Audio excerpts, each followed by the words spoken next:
Welcome back to Norman, Oklahoma. As you can see, an absolutely magnificent day. Cincinnati in town to take on the Sooners. And Ed, talk more about Sam Bradford, the young sophomore out of Oklahoma City. It's almost amazing what he did as a freshman last year in his efficiency. Set the TD passing record for the freshman, which was Colt McCoy's record for all of 1 year. He also led the nation in passing efficiency. Very efficient with the ball. Very rarely throws it into coverage. And let's take a look at the Best Buy impact players of the ball game for the Sooners. DeMarco Murray had a knee injury last year, had surgery, 100%, up 10 pounds from last year, still explosive. Leading receiver last year for Oklahoma was Joaquin Iglesias, 68 catches, very good in the open field, and a 6'6", 260-pound tight end in Jermaine Gresham, very good in the red zone, runs like a wide receiver. And it seems like every game, every year, he just gets better and better. Well, it's one of the top home fields in college football, and the Sooners are ready to defend it. The opening kickoff is next.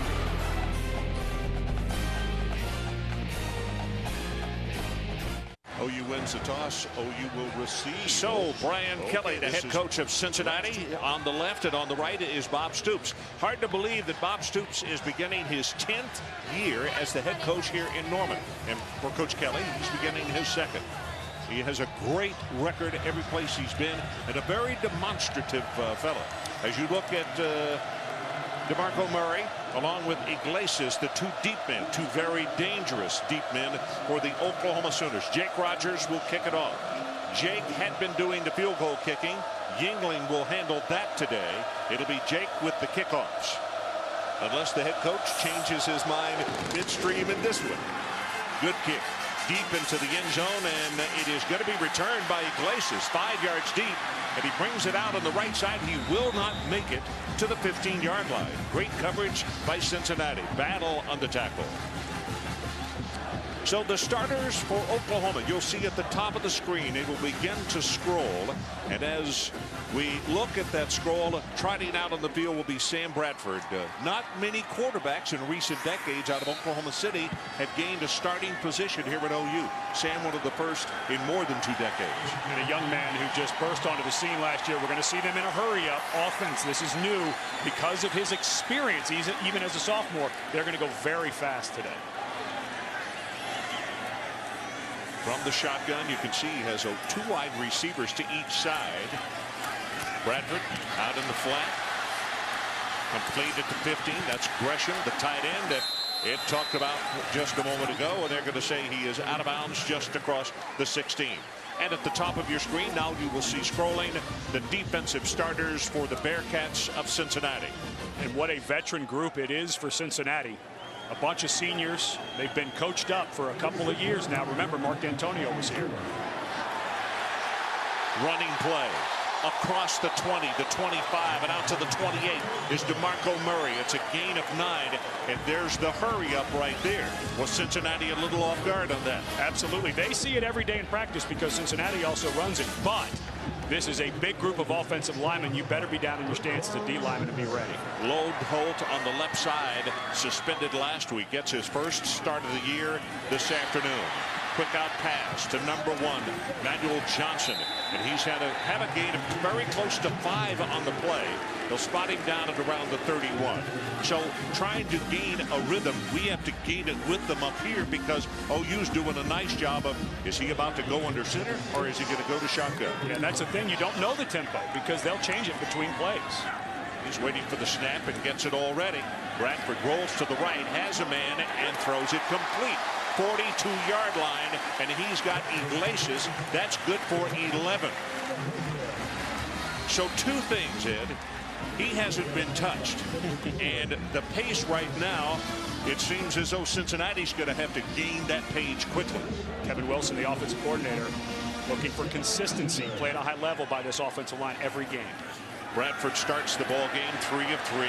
Has a man open again. This one is tipped, and that's nice defense as it is Brandon Caleb, the intended receiver. So the impact players for Cincinnati. Well, Terrell Byrd, 3rd-team All-American, was suspended last week. Short guy who can get it done in the middle. Good to have him back. Connor Barwin was a tight end last year, now a defensive end. D'Angelo Smith and Mickens, 2 of the best guys breaking on the ball for interceptions. They'll be running under a lot of routes today. Brandon Underwood, a senior who is a transfer from Ohio State, actually is the man who got a hand on that last football. This pass thrown complete in the flat and down the sideline, untouched is Broyles. Broyles hit, he loses the ball, but not before he takes it all the way to the 27. D'Angelo Smith makes the stop, and it's a gain of 31, Ed. Well, and this is where Bradford is so good. There was a blitz in the middle, and he saw Broyles break out, and because the corner had to run with the deep route, that's D'Angelo Smith over there coming up trying to run. The safety coming over late. Got a man wide open right over the middle. Touchdown, Oklahoma. It is Brian Broyles, 27 yards.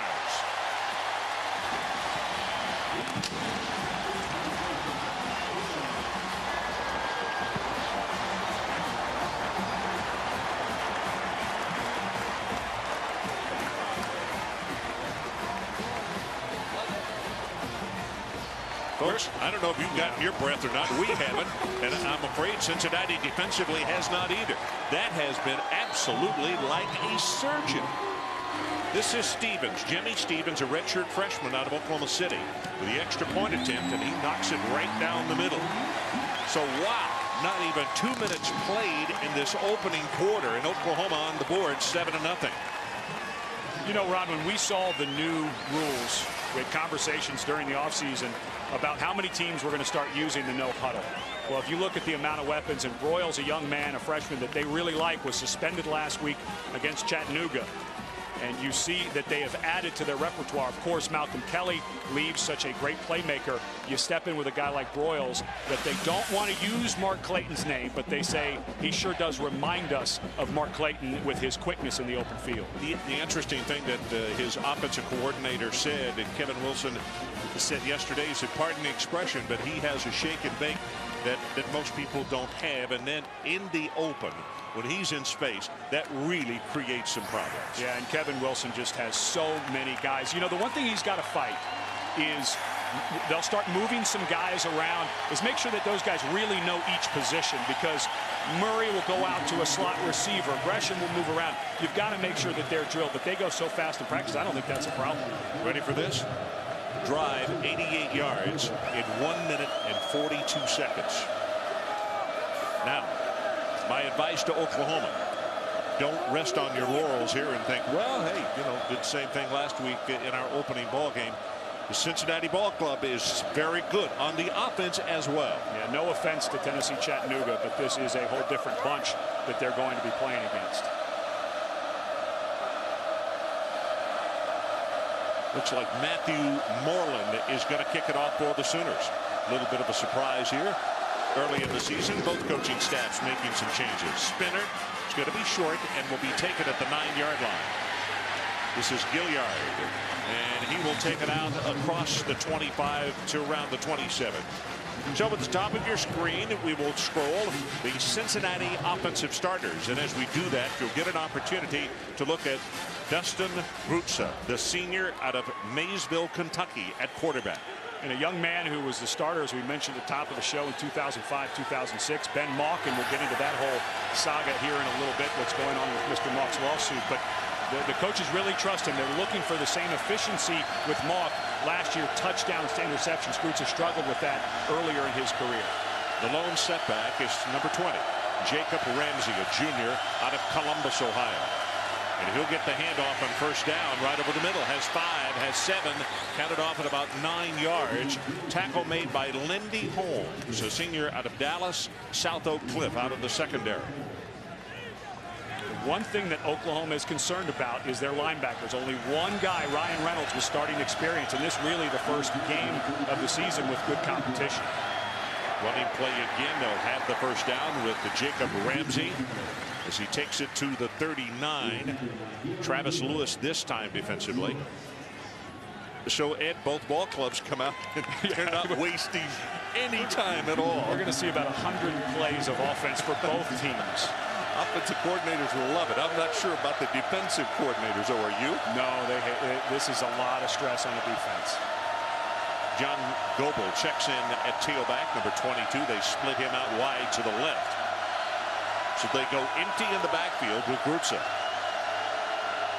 Blitz coming off the corner, picked up nicely. Brutza pass back over the middle, incomplete. A little bit hard and a little low to Dominic Goodwin. And here are the impact players as far as Cincinnati is concerned. Well, they returned all of their receivers, and it's a very good group. Dominic Goodman, not very fast, but very physical. Marty Gilliard has great hands and is very good in the open field. And the guy, Marcus Barnett, last year as a freshman, they call him Bones because he is so skinny. 13 touchdowns, set a Cincinnati school record. Gaduli and Ali are the two tight ends. Oklahoma shows blitz, and they come right into the play, and I mean, that thing was doomed from the get-go. And I have a feeling that Brutza had maybe already made the change and couldn't get out of it, but the minute that the defender, Jeremy Beal, number 44, stepped up and came on the blitz, it was right in the hole where the ball was handed off. And Beal, a guy who they've moved around a little bit from linebacker to defensive end. He can bounce some. He's more of a linebacker athlete, but he will play with his hand down on the ground some as the defensive lineman.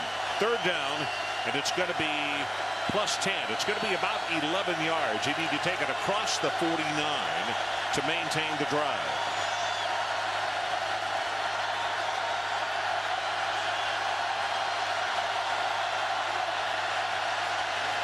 Pressure right up the middle. Brutza running for his life, and he's going to go down. Back at the 28-yard line.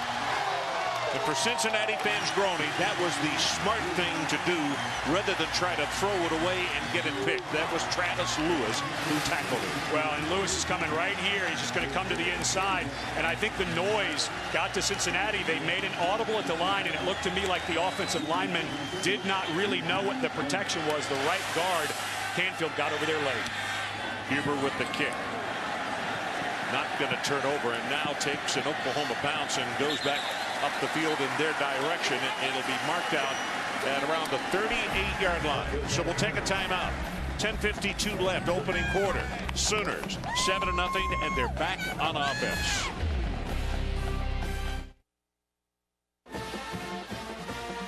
Welcome back. 7-0. Sooners lead. And look at the numbers on this young guy. Boy, in that opening drive, he just went right down the field. 5 of 6, 79 yards passing. Had a touchdown. And this time, DeMarco Murray will get a breather, and it'll be number 29, Chris Brown, a junior out of Alexandria, Louisiana, 5'11", 210 at tailback. And this time, Bradford goes under center. Hands it to Brown. Nice block across the 50.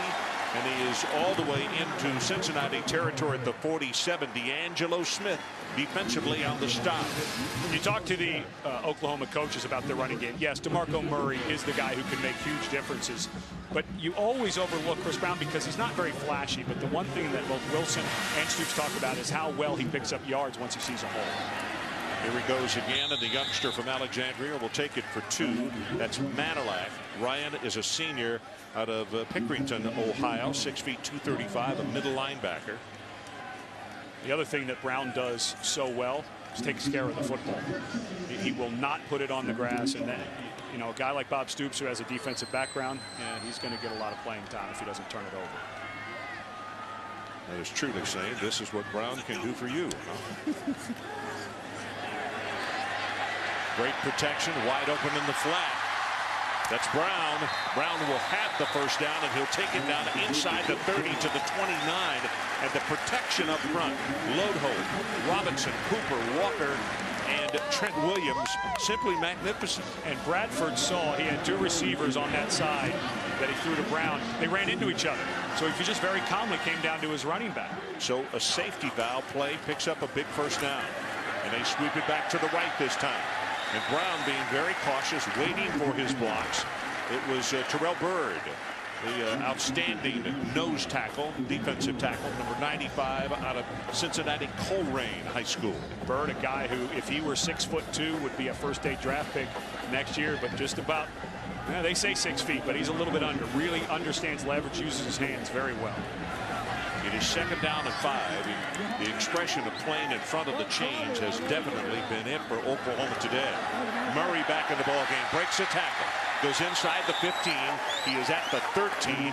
It'll be another first down.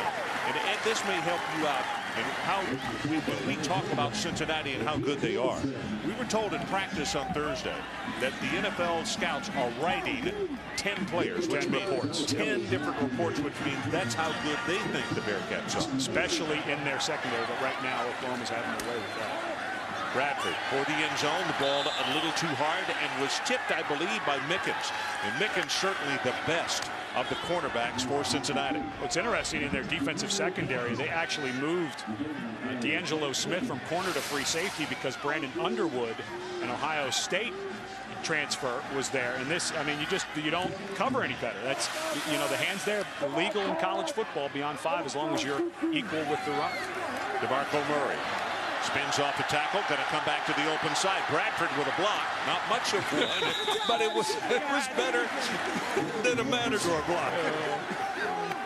He gave it a shot. I'm not so sure that you want 14 having to block, but this is what Murray gives you. Expect anything.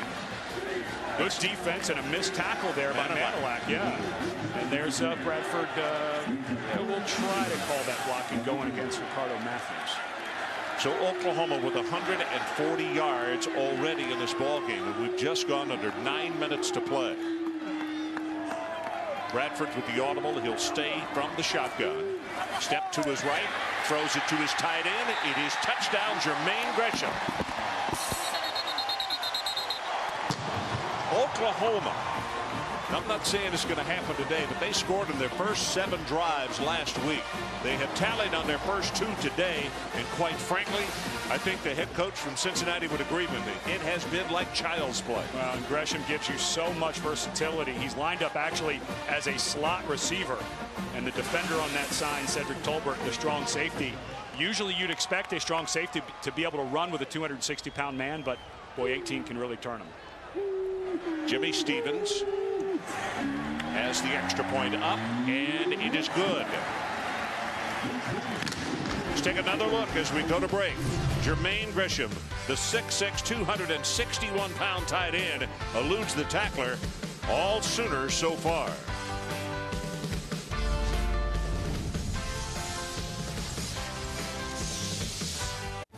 ESPN College Football on ABC. Brought to you by Best Buy. You happier. Dodge. Live life to the fullest. Dodge. Grab life. And Allstate. Proud sponsors of college football. Are you in good hands? Welcome back to Norman, Oklahoma, as you got a look at some of the Heisman Trophy statues to the east side of the stadium. About to kick off is Matthew Moreland. Was that first drive? Just under 2 minutes, 2:26. Yeah, I'd say the no huddle's working so far this season for Oklahoma. We have not even played half of the first quarter yet. Here's the kick.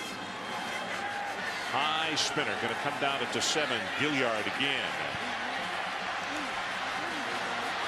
Spins around, trying to break it free, and does at the 40, 45, 50, and then is going to be taken out of bounds as he crosses midfield. It was Moreland, the kicker, who made the tackle. Well, here's a reminder. NASCAR Sprint Cup Series.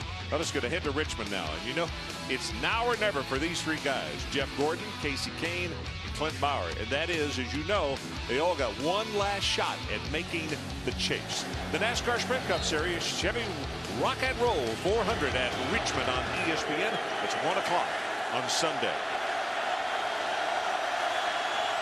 Best field position for Cincinnati today. Blitz is picked up nicely, and the pass is caught, and that is Gilliard, who will take it inside the 35 to the 32. Top of your screen, you will see a scroll of the defenders for Oklahoma. Brent Venables, the defensive coordinator, sitting down with him yesterday. He coaches the linebackers as well. I mentioned at the top of the show, Ryan Reynolds, the only guy with starting experience. And against this spread offense, if they don't get lined up right in the pass game, you could have some holes. Biggest threat for the Bearcats this afternoon from the 31. and they counter on what looked like an option play, and what a defensive stop. Travis Lewis was not fooled. That's a great looking play if you sucker the linebacker. If he stays at home, as he did right there, it looks bad. And this is exactly what Coach Venables was talking about. Look, all the action is going to go to the left. And Travis Lewis, who's just a freshman, they were expecting him maybe not to play with an ankle, does a wonderful job of realizing it's coming back and staying right where he needed to be. I know they're young, but they have so many numbers at linebacker. Pass out in the flat, a little too tall. It was intended for Kazim Ali, and it'll go incomplete and stop the clock at the 7:13 mark. You know, you mentioned at the top of the show Cincinnati's problems with their kicking game. Jake Rogers, their usual kicker, just had a hard time transitioning from practice into a game, and now you're in a situation where Brandon Yingling, who has never attempted a field goal in college, may have to come out.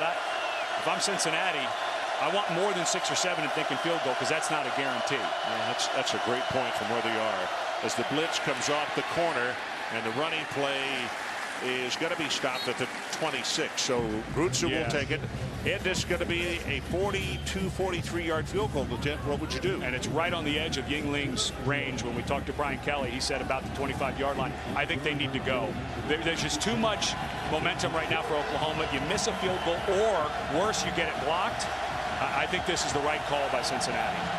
4th down, and the line to make is the 21 of Oklahoma. Cincinnati trailing 14-0. First quarter. Grutzer, pressure, steps up, runs into his own man, now drills the ball, and it was caught. Where are they going to say he caught it? Whoa, the spot is going to be so important, as Dominic Goodman did a great job of coming back to catch the ball. Well, and it's because he had to come back, and I think it was because Grutzer had to avoid that pressure to his right.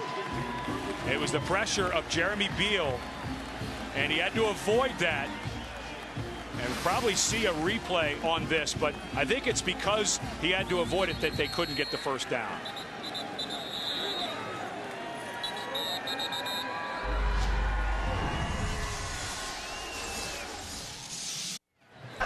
After review, the ruling on the field is confirmed. So we'll take another look at the play. An absolutely great job by the receiver to not only catch Ed, but to get his feet down. But as he was dragging, he was coming beyond the line he needed for the first down. And even though it was very close, remember, it has to be irrefutable, that video evidence. And it's where the ball went out of bounds, and you just couldn't tell enough to turn it over, and I think it was the right thing to confirm it.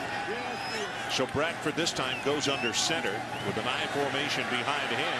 Going to throw long, and the pass is thrown well out of bounds and incomplete. And for the first time this afternoon, it was a hit on the quarterback.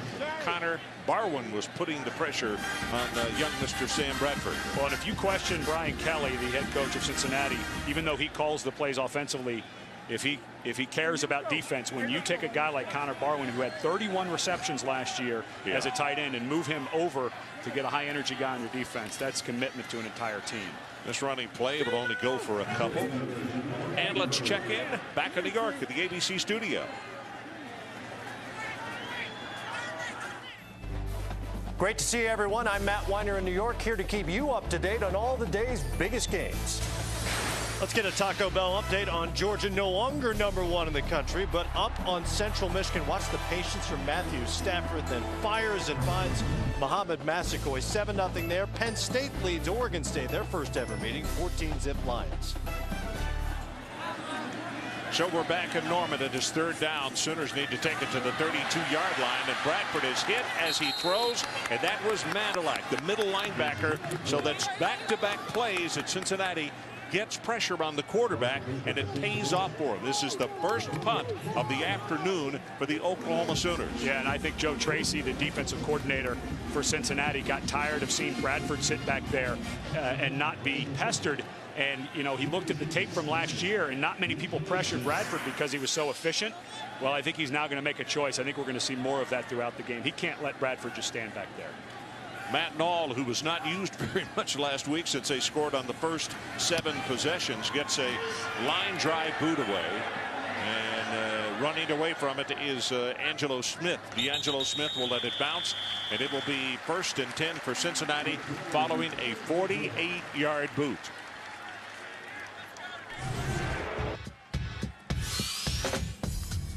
Well, last year, Ben Mauck, of course, this was at Wake Forest in 2006. He separated his shoulder, broke his arm, came back.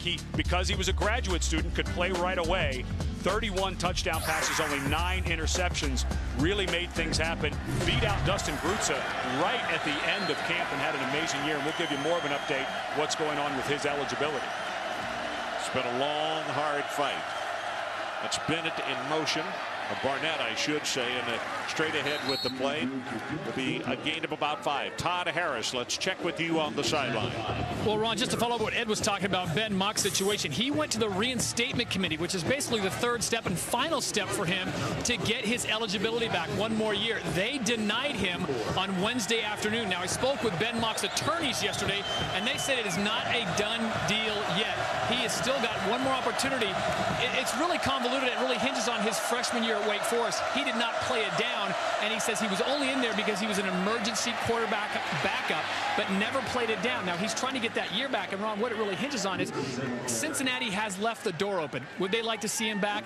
Probably so, but they can't play him, even though there's an injunction against the NCAA that will let him play, because if he does play in a game or practice and then is later ruled ineligible finally by a court, they would have to forfeit the victory or a game that he played in. So it's really a long, drawn-out process, but in speaking with Ben Mauck's attorneys, they say the fight is not done. Ben is actually a student at the University of Cincinnati working on a master's degree right now. Okay, Todd. Well, you can see Grutza, who is the man manning that position now, if you will, picking up the first down a moment ago, and then straight ahead with the running play, it's Goebel for a gain of 4. And the key to this whole thing is you have 5 years to play 4 years, unless you have 2 or more seasons taken away from you for things outside of your control. Ben Mauck, of course, had 2006 taken away from him from the shoulder and arm injury at Wake Forest. Now he's saying my freshman year at Wake Forest was also taken away.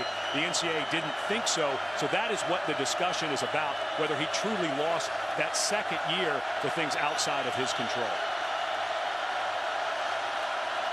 Blitz coming right up the middle, and he is going to be sacked again, this time at the 34, and Jeremy Beal has just had a sensational opening quarter. He's only a sophomore out of Carrollton, Texas. It was interesting yesterday when we were talking to Brent Venables about Beal, just a sophomore, and he was in line to play quite a bit at middle linebacker. But because they had such good recruits at that linebacker position, we're starting to see them. I mean, Travis Lewis, these guys are so good. They thought that the young man Beal would help them more immediately at defensive end, and I would say the coaches are right so far. What an embarrassment of riches, though. Grutza under heavy pressure, throws it and has it complete. In the flat is Gilliard, and Gilliard will have a sizable gain, but it's 9 yards short of the first down. Let's take a look now at the city X Factor. Well, there is such a fine punter for Cincinnati, Kevin Huber. He led the nation last year, first team All-American. And as this game gets close, which we think it may, this could be the X factor, because Oklahoma was 78th in the country last year in punt return yardage and had a difficult time out in Colorado with field position, which may have cost them that game. Huber's kick, left footer. Boy, he bangs this one. It is a dandy. He's going to hit at the goal line and bounces in for the touchback.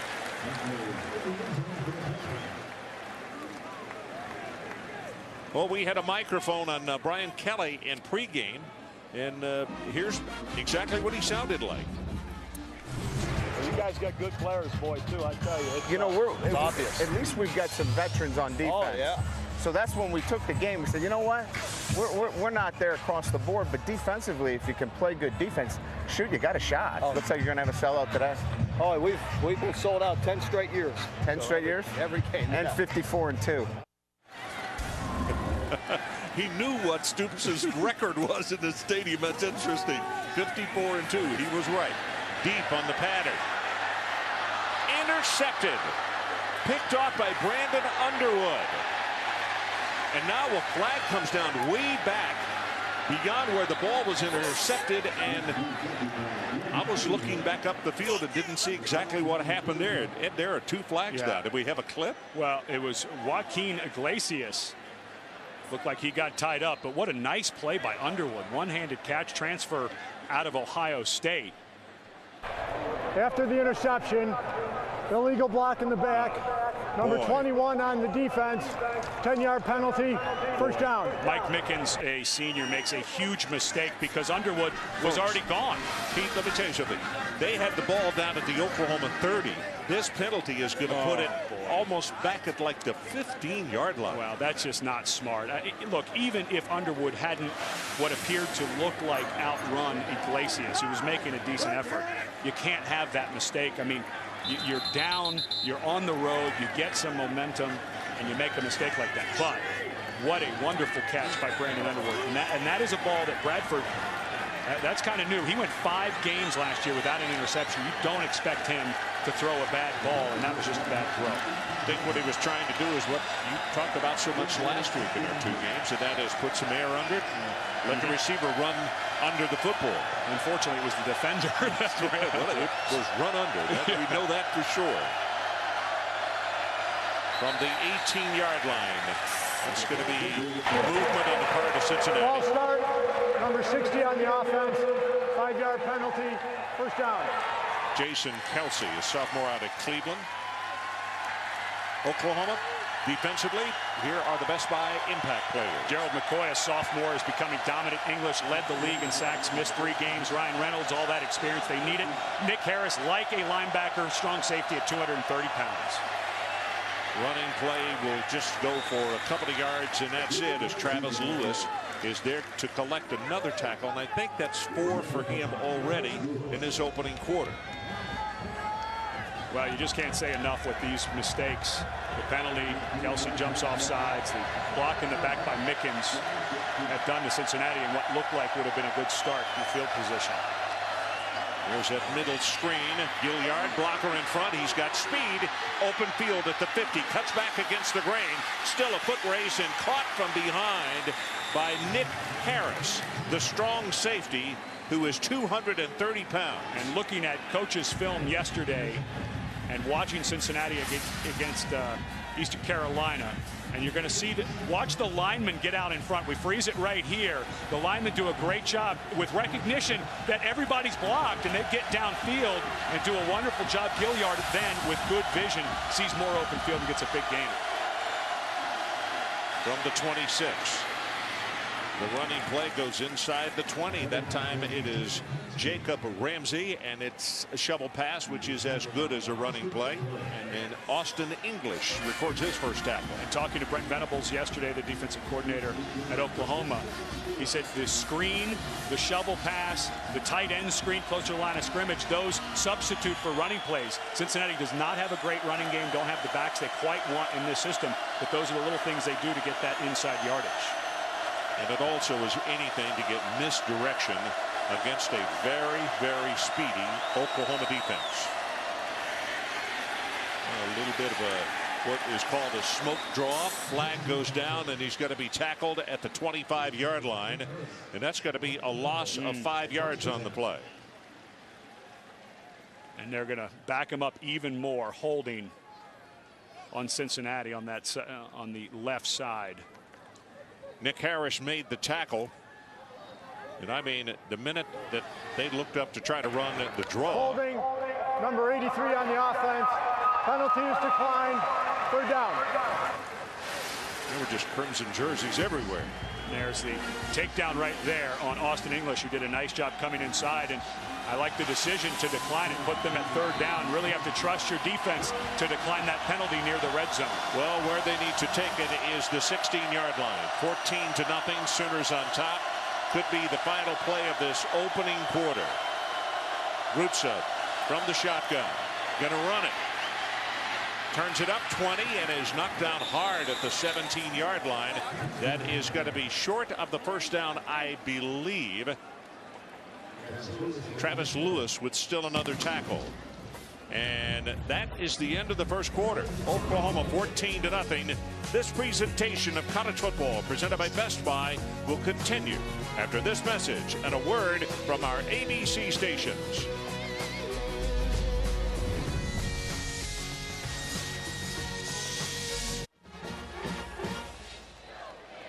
Welcome back to Norman. You look at Cincinnati head coach Brian Kelly, and it would appear that he's going to send his offensive unit back out on the field rather than the field goal unit. And I think with the change at kicker and a guy, a senior who's never attempted a kick, this is the right thing. Now, don't get fancy. Either a quarterback sneak or take one of your 230 or 225-pound running backs and go straight ahead. Now it looks as though Grutzer will go from the shotgun. Jacob Ramsey is the tailback, standing just to his right.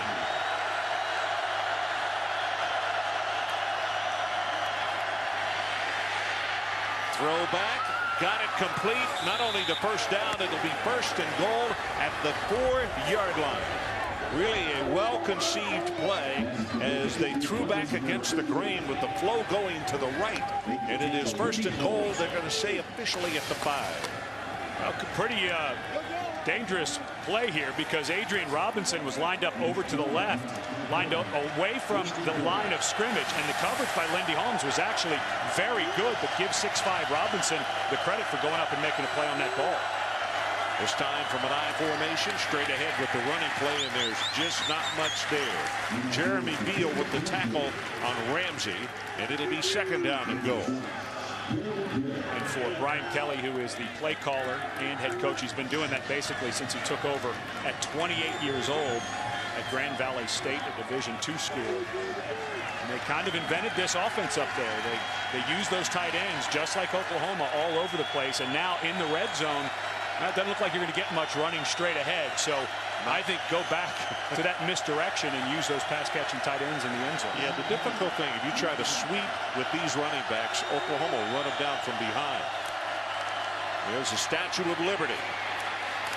Ramsey, and he'll be stopped, maybe a gain of a half-yard. That was not quite as well run as the one Boise State. That's what I was just going to say, Ron, that this is not a play. Well, hey, listen, the good news is Oklahoma worked on this and learned how to defend it. They defend it very well against Ian Johnson. It's like Patton, and Stoops could have just screamed from the sideline and said, we read that book. Been there, done that. Didn't get a T-shirt. Third down and goal.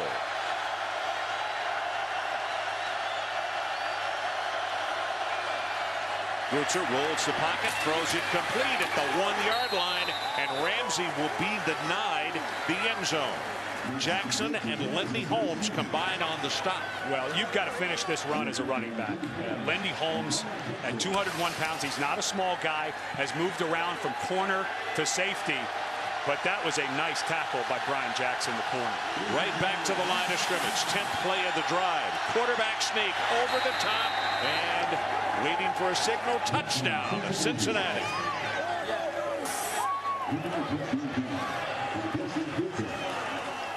And there Cincinnati does exactly what Oklahoma did to them earlier on that touchdown pass to Broyles. Defense thinks, oh, we're great. We stopped them on the 1-foot line. It's fourth down, and bam, they go right away. That's a nice job. Got it right behind that center, Chris Jurek, at 290 pounds. And good movement by the center on that play. Brandon Yingling from Mason, Ohio, would attempt the extra point. And as they're standing out there counting, Yingling turned to his holder and said, we need one more. We don't have a full package here. Good pass, and he knocks it home. Well, and Bob Stoops knew that they were running to the line, was trying to get a timeout. The official did not see him. Touchdown Cincinnati. All of a sudden, we have a ball game.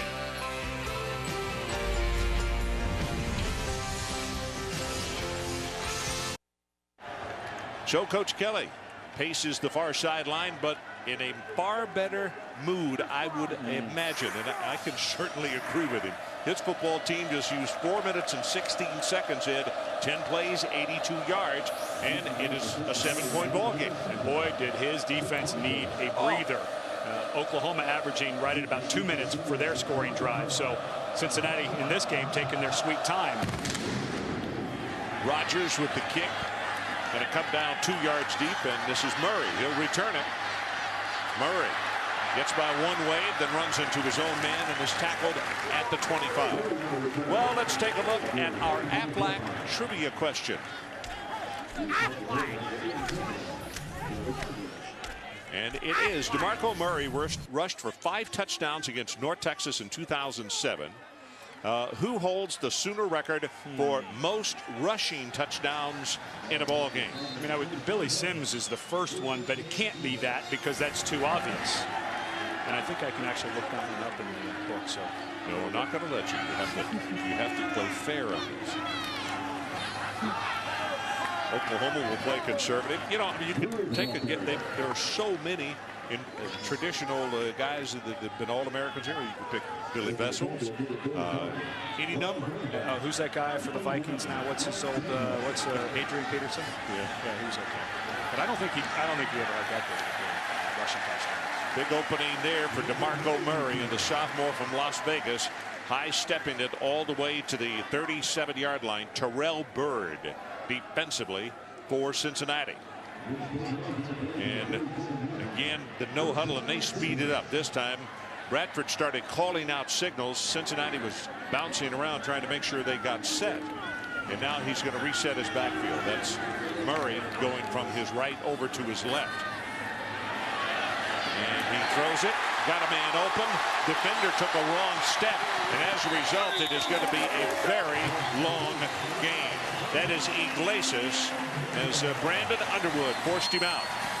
And Oklahoma right now, and I love this, as soon as they get it, the coaches started waving, let's go, let's go, let's go. Some of the offensive linemen lost weight in the offseason to get ready, and they're going fast. Well, one of those load holds at 337 pounds, lost 13. And may not seem like a lot as far as the total package, but he said it has helped him. They slow it down just a little bit, and you see a triple set wide receiver set to the left of your screen. Let's clap the fullback in motion. That's the direction they go. And they bounce it outside, and picking up the first down is Chris Brown. He'll take it all the way to the 12-yard line. It'll be 1st and 10 Oklahoma with a gain of 11. You know, it's interesting talking about this offensive line yesterday with Kevin Wilson, the offensive coordinator, who used to coach the offensive line, now coaching fullbacks and tight ends. He was very blunt with us, talking about how much they needed to play more consistently. Bradford to throw in the flat, has it complete, takes it close to the goal line, and the official says he stepped out of bounds, I believe, at the 1, and that's Matt Clapp, the fullback. Clapp, a young man who was very promising early in his career. They had so many guys, and that's a defender. I believe that is D'Angelo Smith down for Cincinnati. They cannot lose their free safety. But Clapp, a guy who redshirted last year. They had so many guys, and they knew that they were going to play Brody Eldridge there. And they really like this guy all over the field, not just at fullback. Waiting for the defender to get back up to the sideline so that he can be looked at. Oh, they don't need to review this. Come on.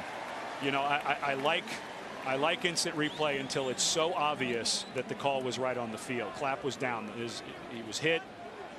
His shoulder and everything hit at about the half-yard line. This is the right spot.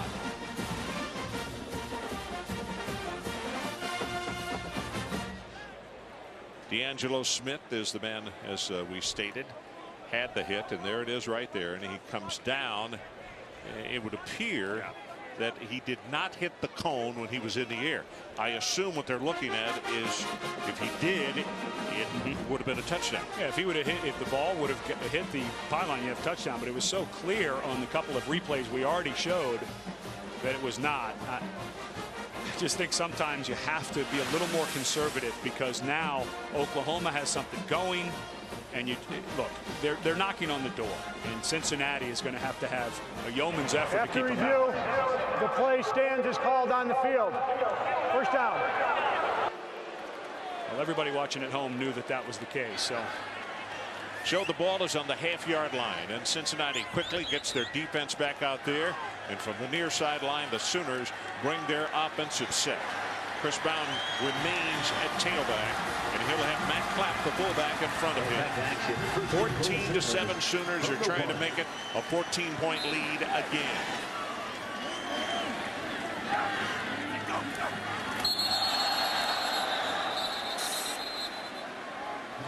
Terrell Byrd is the man who moved.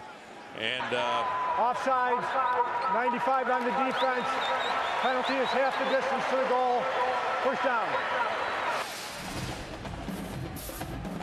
Well, they call him the Cincinnati Birdman. Of course, he's built like Warren Sapp quite a bit, actually. I played against Warren Sapp in the NFL. He's short and a thick guy. Quick snap. Brown going to walk it in. Touchdown, Oklahoma at the 10:50 mark.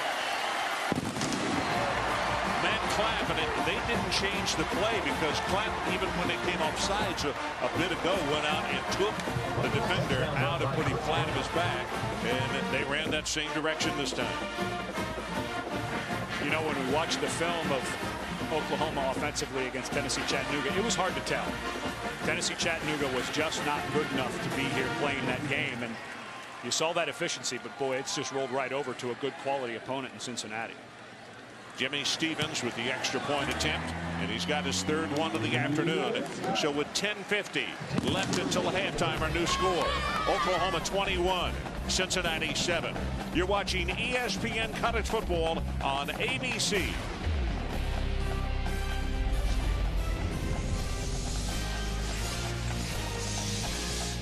Again this year. It was their year before last. And of course, a young man by the name of Kevin Durant had played for the Supersonics, still plays for that team, but he knows that arena well. In fact, he had a wild finish against the Kansas Jayhawks, his only year to have played at the University of Texas. Here's the kick. Way's kick comes down for the 5, and this is Gilliard. Gilliard breaks by a tackle, got a big opening. 45, 50, still on his feet, and finally is going to be stopped inside the 35.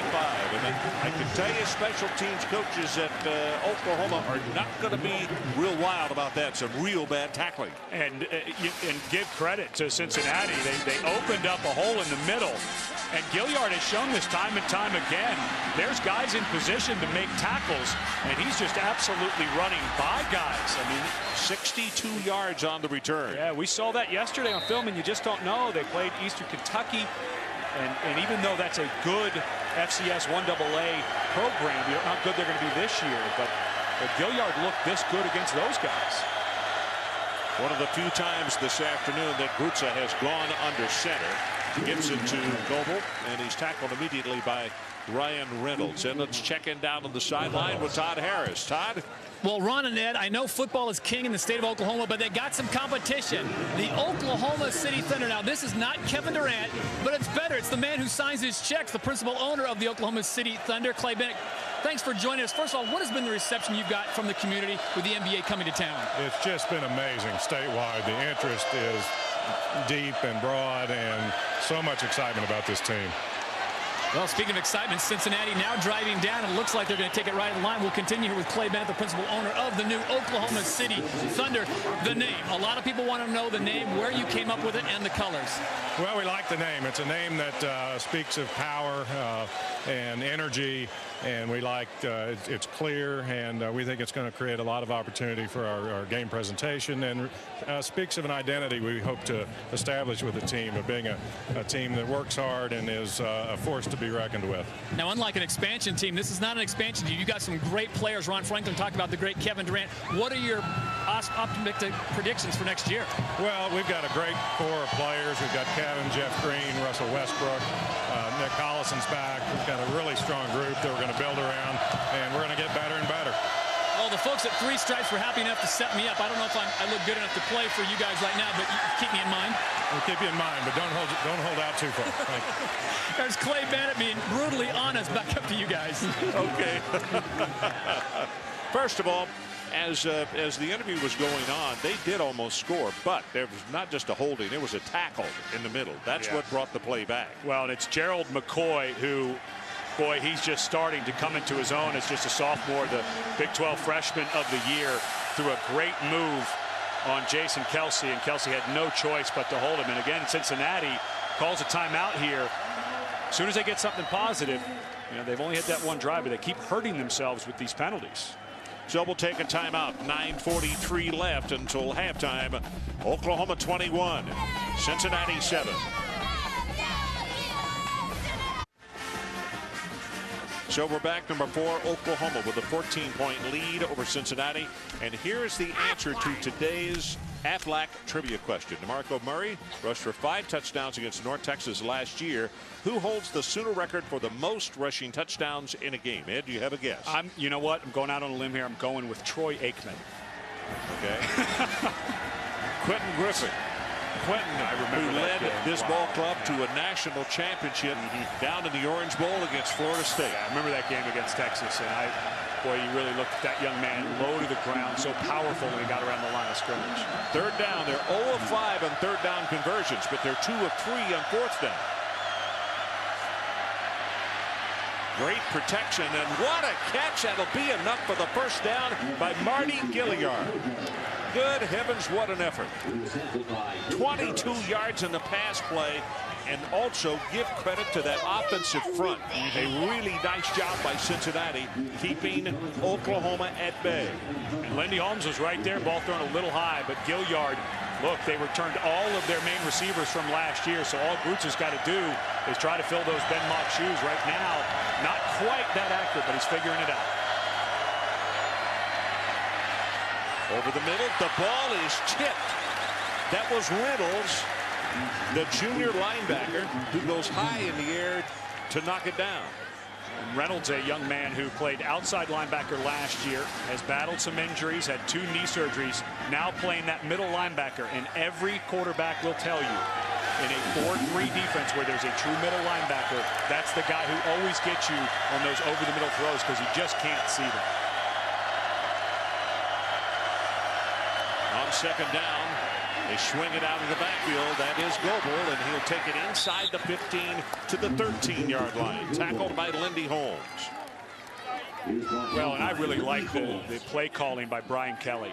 They just don't flinch. They're on the road, and this is a game where he feels like they have a lot to prove.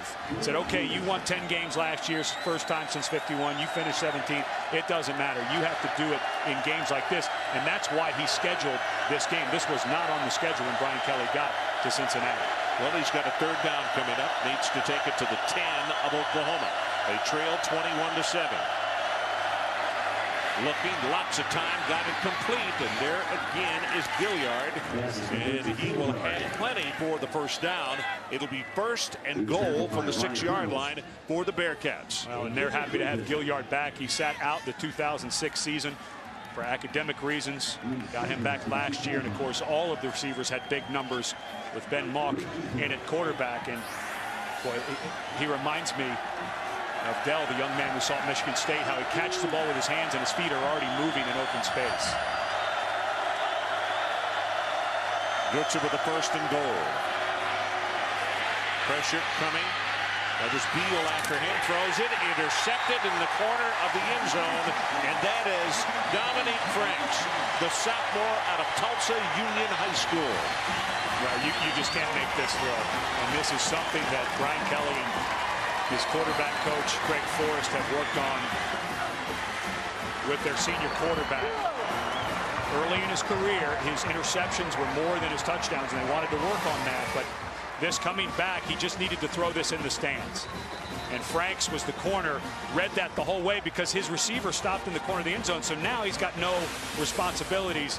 You just don't make that throw as a senior quarterback. Throw it away. You've got another down. Give momentum right back to Oklahoma's offense. DeMarco Murray back in the ball game at tailback, and he gets the pitch with a blocker in front, and it's going to be about 5 tough yards on the play.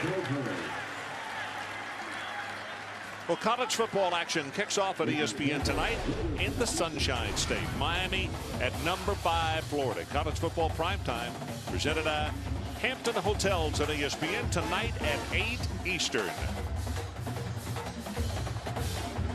We'll talk a little bit more about that in a moment as with this quick offense. They got another play on the board. And the pitch reverse, double flag is down. It's going to be Iglesias stopped at the 33-yard line, but we're going to have a hold that'll bring it all back. Yeah, Brody Eldridge. Holding, number 83 on the offense, 10-yard penalty, second down. And Eldridge, a guy who you just don't expect this out of, lined up right there. Most coaches say the best blocker on the team, but he's locked in with the defender from Cincinnati and just will not let go, working against Ricardo Matthews at defensive tackle. That's the first OU penalty of the afternoon. And by the way, Brody Eldridge could well be a Aflac trivia question in the near future. And I'll tell you why after this play. There's a middle screen, thrown complete. Good for only about 5 yards on the play. Eldridge was all Big 12 freshman last year, right? Fullback, yeah. Fullback, yeah. Never carried the ball. It was all as a blocker. So now, and that's a great trivia question, isn't it? Yeah, how can you get all conference in what's considered a running back position with 0 carries? But the coaches talk all the time as Underwood is down, the cornerback from transfer from Ohio State. And Cincinnati is good at that secondary, but not a whole lot of veteran depth. But Eldridge, a guy who played that fullback, and we talked about Matt Clapp, who actually redshirted last year because they knew Eldridge could fulfill that spot. By another year for Clapp. And, Eldridge, one of the hardest working guys on the team, I'm sure not very happy about his last play. Underwood assisted to the sideline, so we'll get a mention to him. D'Angelo Smith, of course, that means he moves to the outside at corner, which is where he had, what, 8 interceptions last year, so he can play either one and play it tremendously well. It's time from the shotgun on 3rd down. Bradford looking and throws it complete, and that's his big tight end, Jermaine Gresham, who already has a touchdown this afternoon, and it's good for the first down, a gain of 17. Well, one thing that Jermaine Gresham has worked on all his entire career, he had problems with drops. As a matter of fact, dropped a couple of balls last week that maybe were touchdowns, but this is a nice job. He used to have to turn his body and catch that with his body. He's worked very hard catching it with his hands. This is Murray, who weaves his way through traffic out across the 40 to around the 43. Cedric Tolbert, a senior out of Xenia, Ohio, makes the tackle in the secondary for the Bearcats. I keep looking at the clock. We still have just over 6 minutes to play in the ball game. And Oklahoma has been averaging just over 2 minutes per touchdown drive. And this is only going to be a gain of a yard by DeMarco Murray, so it'll bring up a 3rd down situation. And so you lose Alan Patrick from last year's team, 1,000-yard rusher. DeMarco Murray, who dislocated his kneecap against Texas Tech, had surgery, gained some weight. And then, of course, we've seen Chris Brown, what he can do. Boy, you said an embarrassment of riches about the linebackers here at OU. Offensively, they're in another tax bracket. 3rd down. Bradford zips the pass, threw it into coverage, and a flag is going to come in late. And now here comes another flag. D'Angelo Smith might be the man who was flagged, but the difficult thing is those flags were thrown. Pass interference, number 6 on the defense. Ball be placed at the spot of the foul. First down. I'm not questioning whether the flags were good or not, but they were thrown right in front of the head coach, and they were a little late. And it did not make him any happier. Yeah, and I don't blame him. If it's late, they don't like it. But no question that Smith got there a little early, and you know he's over there because Underwood goes out. And even though he played cornerback all last year, played it well, tied for the national lead in interceptions. His timing, he hasn't practiced that timing of when to get to the receiver. Tailback position, and a nice job defensively. Guess who? Big Terrell Bird strings that play out and makes the tackle for a loss on Chris Brown. Well, this drive is pedestrian, considering what we have seen in the first 3 scoring drives for Oklahoma. 141, 226, 153. Total time 6 minutes. You know, back in the mid-'80s when they ran the wishbone, all of their drives for touchdowns were over 6 minutes. Pass over the middle, and that one was intercepted. Joaquin Iglesias had the ball come off of him, and the carom goes to Brad Jones, who makes the pickoff for Cincinnati. And give D'Angelo Smith a ton of credit. He made a great jump on the ball, got his right arm in there right at the right time. We may take a look to see if this was a catch, but a great play by Smith jumping that ball.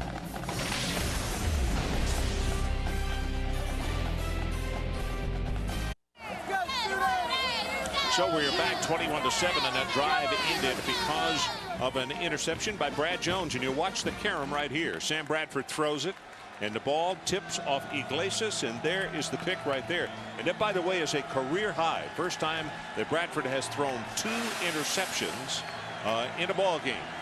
So that means that Dustin Grutza comes on the field.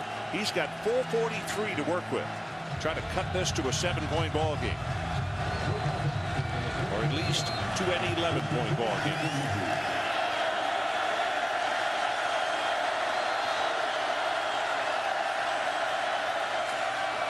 Goodman was the man in motion, but he throws back to the near side, and a flag comes down, and that is going to be defensive holding as he lost the receiver, looked up and grabbed him at the last moment. Yeah, that's a linebacker, Keenan Clayton, who's playing strong side linebacker after safety last year. Pass interference, number 22 on the defense, 15-yard penalty, first down. And let's go back to New York and Matt Weiner. Matt, what do you have for us? Ron, this Sports Center right now is presented by Vizio, and teams and organizers are reacting to Tropical Storm Hannah up and down the East Coast today. The Phils-Mets game scheduled for today was postponed till tomorrow. Play was suspended at the U.S. Open, and tonight's scheduled NASCAR Sprint Cup race happens tomorrow afternoon on ESPN, 1 Eastern. Okay, Matt, thanks so much. This running play will go across midfield as Goebel will carry it. Reynolds and Travis Lewis combining on the stop, and I assume that means that Serena will not get an opportunity to win her 3rd U.S. Open tonight if that schedule gets pushed back that far. If I'm Cincinnati, I'd let some of this clock melt. I know they're in no huddle, but boy, I don't want to see Sam Bradford back on the field. I know he's got those 2 interceptions, but in the 3 scoring drives, I'd want to eat all of this clock.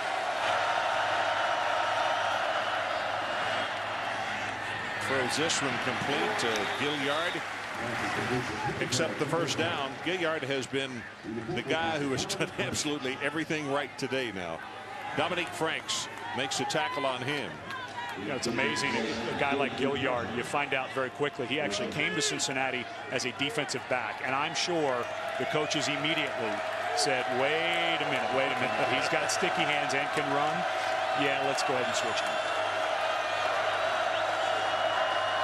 Empty backfield. Roots are the only man back there, and 5 receivers are split out. Now here comes Goebel back into the formation. Shovel pass to him, and he will be tackled at the 40-yard line by Travis Lewis. Travis may be in double figures. We'll get that before we go to halftime. He may be in double figures in the first half for the number of stops that he's had. And he's a guy they didn't even think would be able to play. Banged his ankle around. There's been a couple of guys at that outside linebacker spot. Mike Bolligan. We're hoping to see Austin Box, a young freshman that they're very excited about. See if he can stand up and play, but he's been banged up with a left knee that had to be scoped. So in steps Lewis playing well. Lewis 8 tackles and 1 sack. Pretty good start. Roots keeps it. The quarterback with a stiff arm will be dragged down, and here comes a flag. Is that going to be face mask? If it is, all of a sudden Cincinnati in great field position at 2:42. Well, they had him by the collar, you know, and there's that new horse collar rule, but you have to pull him down immediately. Personal foul, face mask on the defense. Penalty is half the distance to the goal. First down. Well, it's Brian Jackson, and Grutza does a really good job of faking the handoff and then making the first guy miss. Yeah, that's not it. Remember, they have thrown out incidental face mask. There's no longer a 5-yarder, it's a 15. I think Bob Stoops does have an argument there. The head has to turn or be twisted. It didn't look like Grutza's head was turned or twisted by Brian Jackson. Bob's head was twisted, though, when he spoke with that official. And the official's head twisted. 2:27 left until halftime. Cincinnati trying to make it a 7-point ball game. Grutza lobs it in the end zone, has a man touchdown, and I mean he had gotten wide open. That's Goodman. Dominic, the senior out of Coleraine High School in Cincinnati, with a 15-yard score.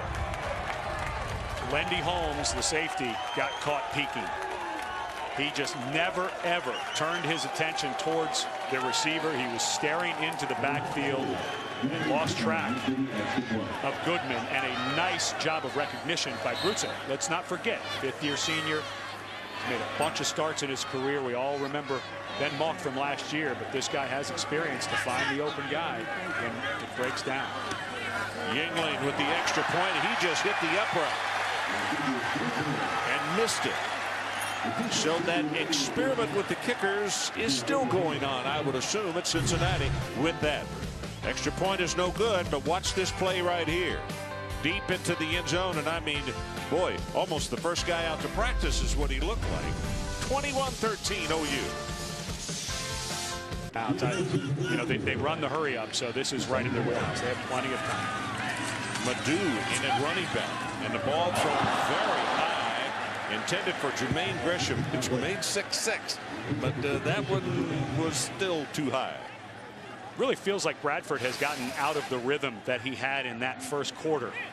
And the last couple of drives before this one, they didn't quite do at the fast hurry up we had seen in that first quarter. And I wonder if he got used to that. And now he's out of that rhythm because he's had a couple of bad passes in the last few series.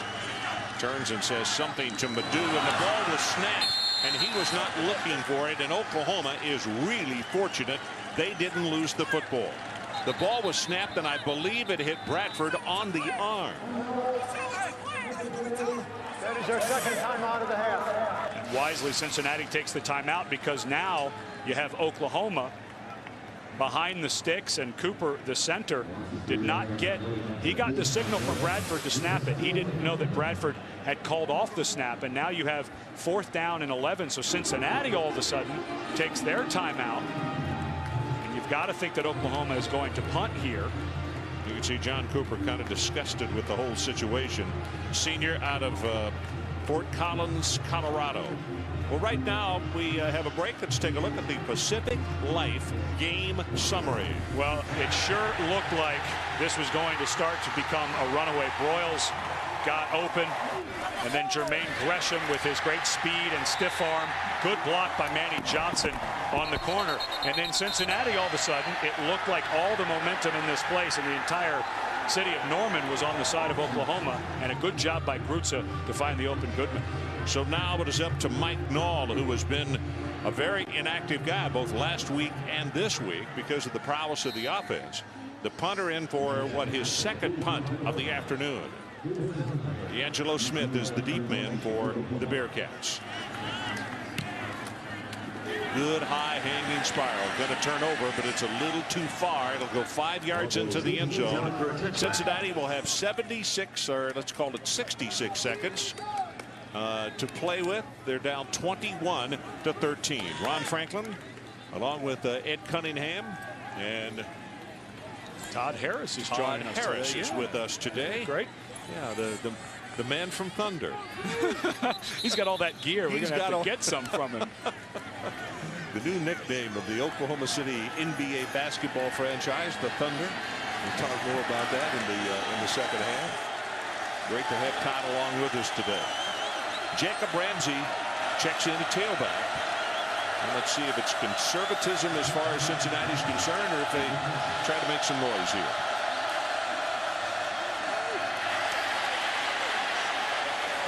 Play action, got a man wide open, a blown coverage, and across midfield, the ball is punched out, and Oklahoma has gotten on the football.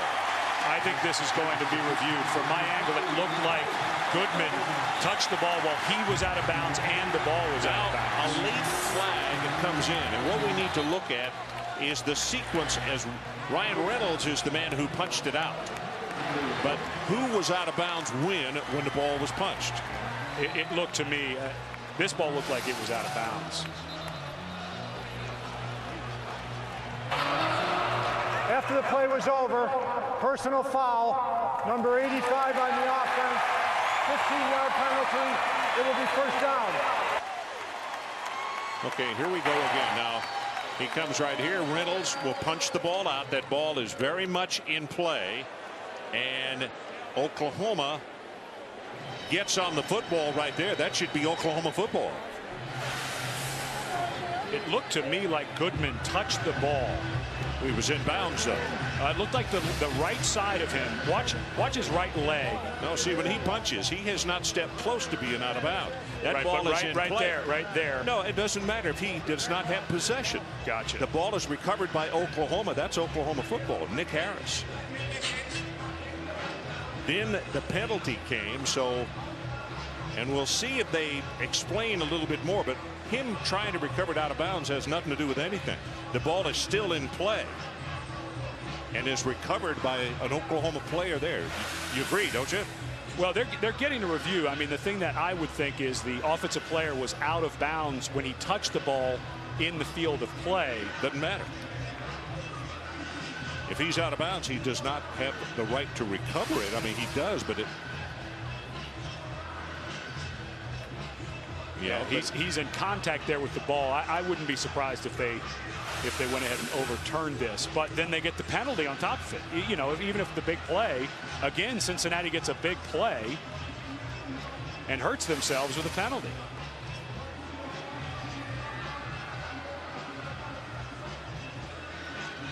It was Marcus Barnett. It didn't look like Barnett was really swinging. Just kind of a little slap. Not a place to do it. No, you had the entire jury box was there. And you didn't know where this play may end up. I hope they'll give a full explanation, because this is one of those that a lot of officials clinics, and they get these reviews every week. We'll look at this one right here and say, how would you have called it? After review, a Cincinnati player who was out of bounds touched the loose ball. By rule, the ball becomes dead at that point. It will be Cincinnati's ball at the spot of the fumble. First down. Well, now the question becomes... No. But I want to ask one question. I understand what he says, by rule. But why then, if he doesn't have possession of the ball? Right, but now he's out of the field of play, so he touches it. The rule is connection to the out of bounds. The ball is now out of bounds. That's without possession. Exactly. Yeah, even when it's touching. I agree with you, Ron. I've always thought that's a little bit of a hokey. Will be enforced from the spot of the fumble, 15 yards. It will be 1st and 10. Yeah, and that obviously hurts the big gain by Cincinnati by 15 yards. But I've always thought that's a little hokey too. But the rule has been, if the ball is touching a player who's out of bounds, ball connected to player who's out of bounds, ball is out of bounds. Is the quote-unquote logic behind that.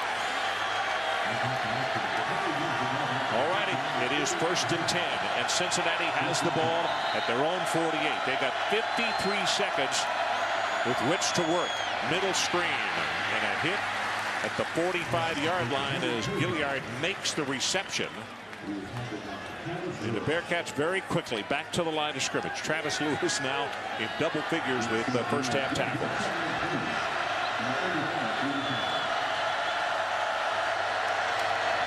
Blitz is on, and the ball is thrown away. Lewis is the man who was tracking him down. That ball was behind the line of scrimmage when it was thrown, and I think that's what he's being told right now. Well, you're allowed to throw it away once you get outside of the tackle box. There is no penalty for intentional grounding. The quarterback was outside the pocket, and the pass went beyond the line of scrimmage. Well, that's the part where I didn't see it. As long as it goes beyond the line at any point, but it didn't look like it to me. Yeah. And I hear the Oklahoma fans, because that ball went high in the stands, and I watched it the whole way. Still didn't look like it went beyond the line of scrimmage, which is the rule. At third down, and they will scrimmage from the 45. Quick pass into the flat. I mean, Oklahoma is all over that one. It's Dominic Goodwin. Goodman made the reception, and he just had no place to go. And how big a deal is that personal foul penalty now on Marcus Barnett?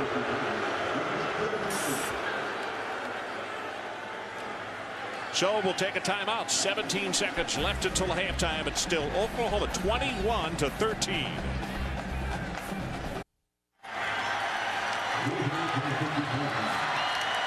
So we are back.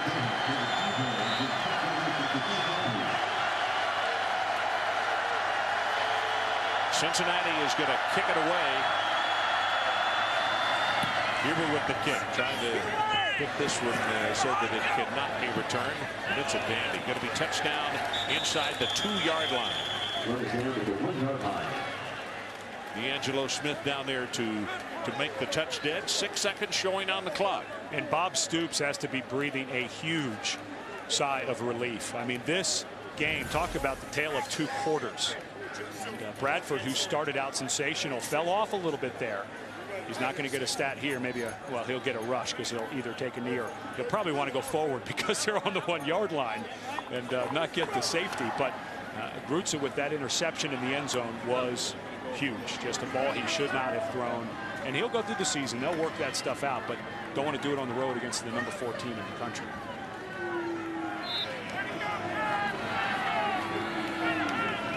So straight ahead. Bradford will kill the clock. 3 seconds down to 2, and we are at halftime here in Norman on what has been an extremely interesting first half, with the Sooners coming out and scoring 2 touchdowns before you could say boo. Todd Harris, let's go down to the sideline and you.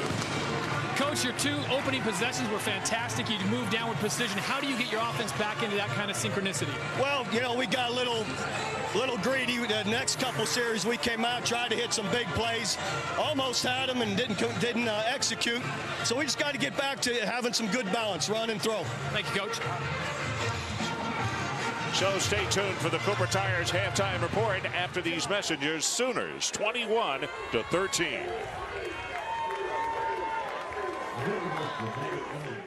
You know, scientific. Well, you could put it. It looked as though this thing might be a rout. Not so. We talked off the top of the telecast that this Cincinnati ball club won 10 last year, had 17 people returning takeaways. They had 42. It's tied for the national lead, and they had some big takeaways in that first half. They're back in the ball game. That's the most important thing. You know, how did they get back in that thing, though, and back up almost even with Oklahoma? Oklahoma got away from some of the stuff they wanted to do, and Cincinnati started taking advantage of it. And it's become very obvious that Marshawn, call me Marty Gilliard, has become a guy that Dustin Grutza is very comfortable with. We saw on tape his game last week against Eastern Carolina, watching him from last year. He's very good in the open field. So what do you do with a guy who can run in space? Let him return kicks. His numbers in the first half are gaudy. You're in Big 12 country. This makes people think of Jeremy Maclin. And for Oklahoma, I suspect Chris Brown will get much more involved in this second half at running back.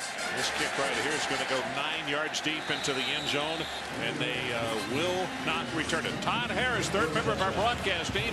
What do you have for us? Well, Ron, I had a chance to talk with head coach Brian Kelly of Cincinnati. In all my years of covering college football from the sidelines, I've never had a coach come out and the first thing he says is give a glowing report of his opponent.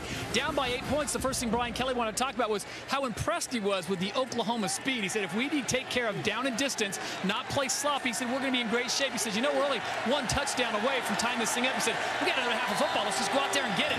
It's hard not to buy into the Brian Kelly formula because he is so enthusiastic. Ron? Well, Todd, that's a great point to make, because from day one when he came into that city, that's the kind of mental positioning that he has brought with him.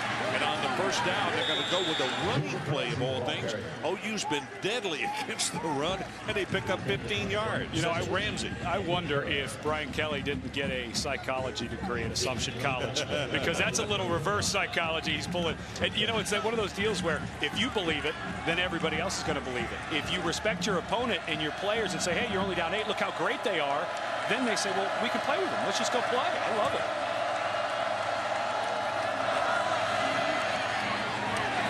His arm was hit. I think that Jeremy Beal might have gotten a hand up. And right now, let's take a look at the Pacific Life game summary.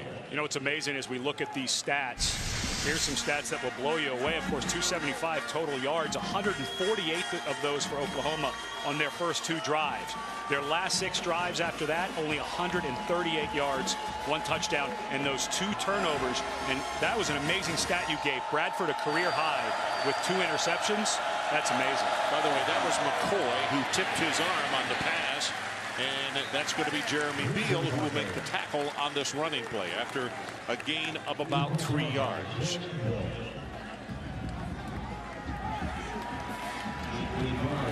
So Cincinnati goes right back to taking care of business as you look at Cincinnati 0-14 all time against top 5 teams.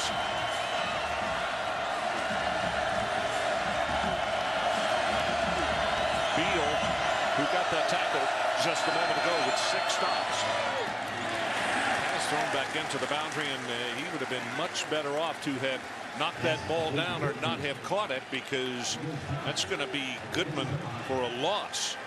Back at the 35-yard line. By the way, I appreciate the replay officials visiting at halftime, and exactly right, Ed, on the extension of the man out of bounds, the extension meaning that the ball is out of play. The thing that they were worried about was, did they bring the ball back to where it should have been, because it was a forward fumble, and it goes back to where the ball was fumbled, and they were all over both of those things. They brought it back to the 37. Here's Hubert's kick. You can see why this guy is an All-American. Franks is the deep man. 20, 25 at the 30, and will be spun around. He picked up about 10 more yards, and it looked as though he had. You got to think Franks is going to be a bigger part of the return game. We mentioned last year, Oklahoma 78th in the country in punt returns. Franks had the longest return last year of 36 yards. So starting to see them get a little feel, trying to get over something that was a weakness last season. Do you think we're going to see more of what we saw early in the ball game from the Oklahoma Sooners? Spread and run them quick. I think they're going to pound it a little bit too with this big offensive line. Just some straight zone plays. Murray and Brown between the tackles. This is Murray. Has 5, has 10. Counted off at about 18 yards, and the flag came from way across the way. And now there is pushing and shoving back behind the line of scrimmage. It looked like Brandon Walker and Connor Barwin. That's where the flag was thrown. Personal foul, face mask, number 79 on the offense, 15-yard penalty, first down. It's actually Lodeholt. Well, that would have been an 18-yard gain. He raced that, add 10 more yards on it, unless.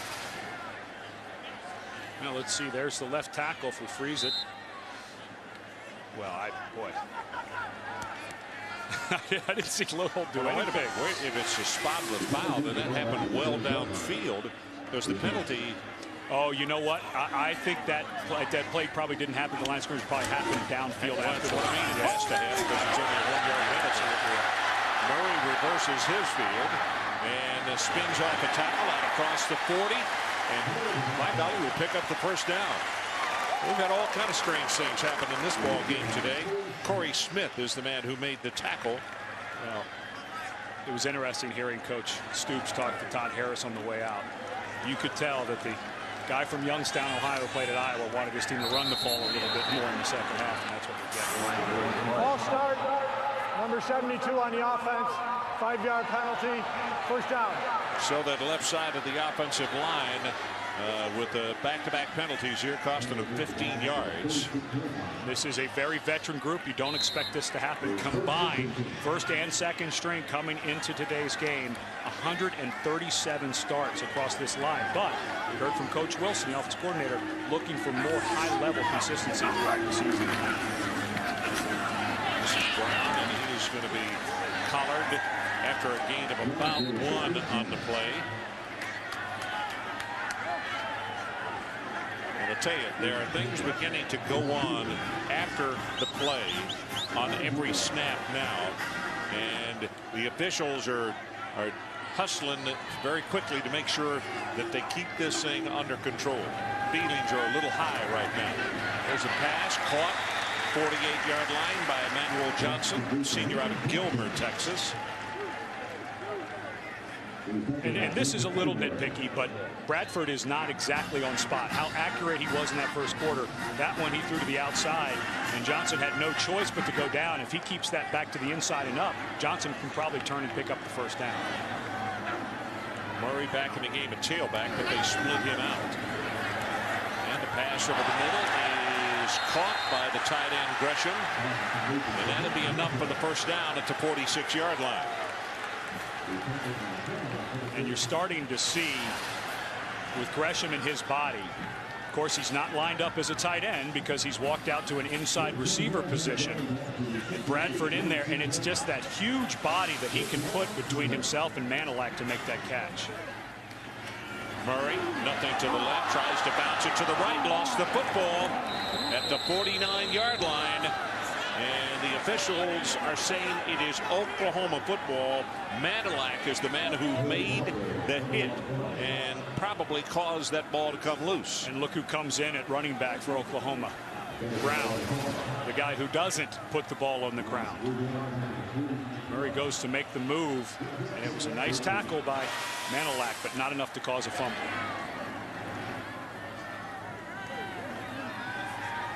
Play action, wide open over the middle. There's the tight end Gresham, and Gresham with a nice gainer.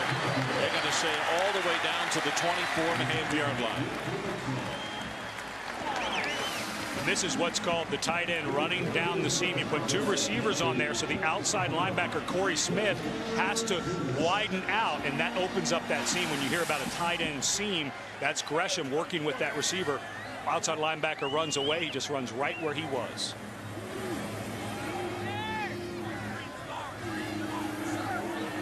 Bradford went back under center. He's got a pretty good size hole there as he'll take it down to the 15-yard line. And again on that play, we had Quentin Chaney bumping away with one of the defensive backs after the play was over, Torrey Cornett.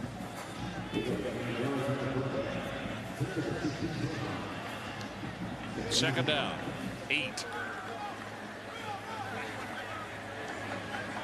9 minutes, 35 seconds left to play, third quarter. 21-13 Oklahoma. The Sooners are threatening. In fact, they're beyond threatening. Iglesias with the touchdown reception deep in the right corner of the end zone. And Oklahoma makes it a 27-13 ball game. Excellent pump by Sam Bradford. This was a hitch and go. The receiver fakes like he's just going to run. Iglesias is just going to run a little 6-7 yard hitch. Bradford looks that way, throws his shoulder, cornerback bites, and then throws a perfect ball. That's one ball he throws really well, is that fade into the corner of the end zone. Stevens to attempt the extra point, and he's got it. And as the sophomore who struggled a bit there in the second quarter, and it was the play of the running game that got them back on offense. 28-13 Oklahoma.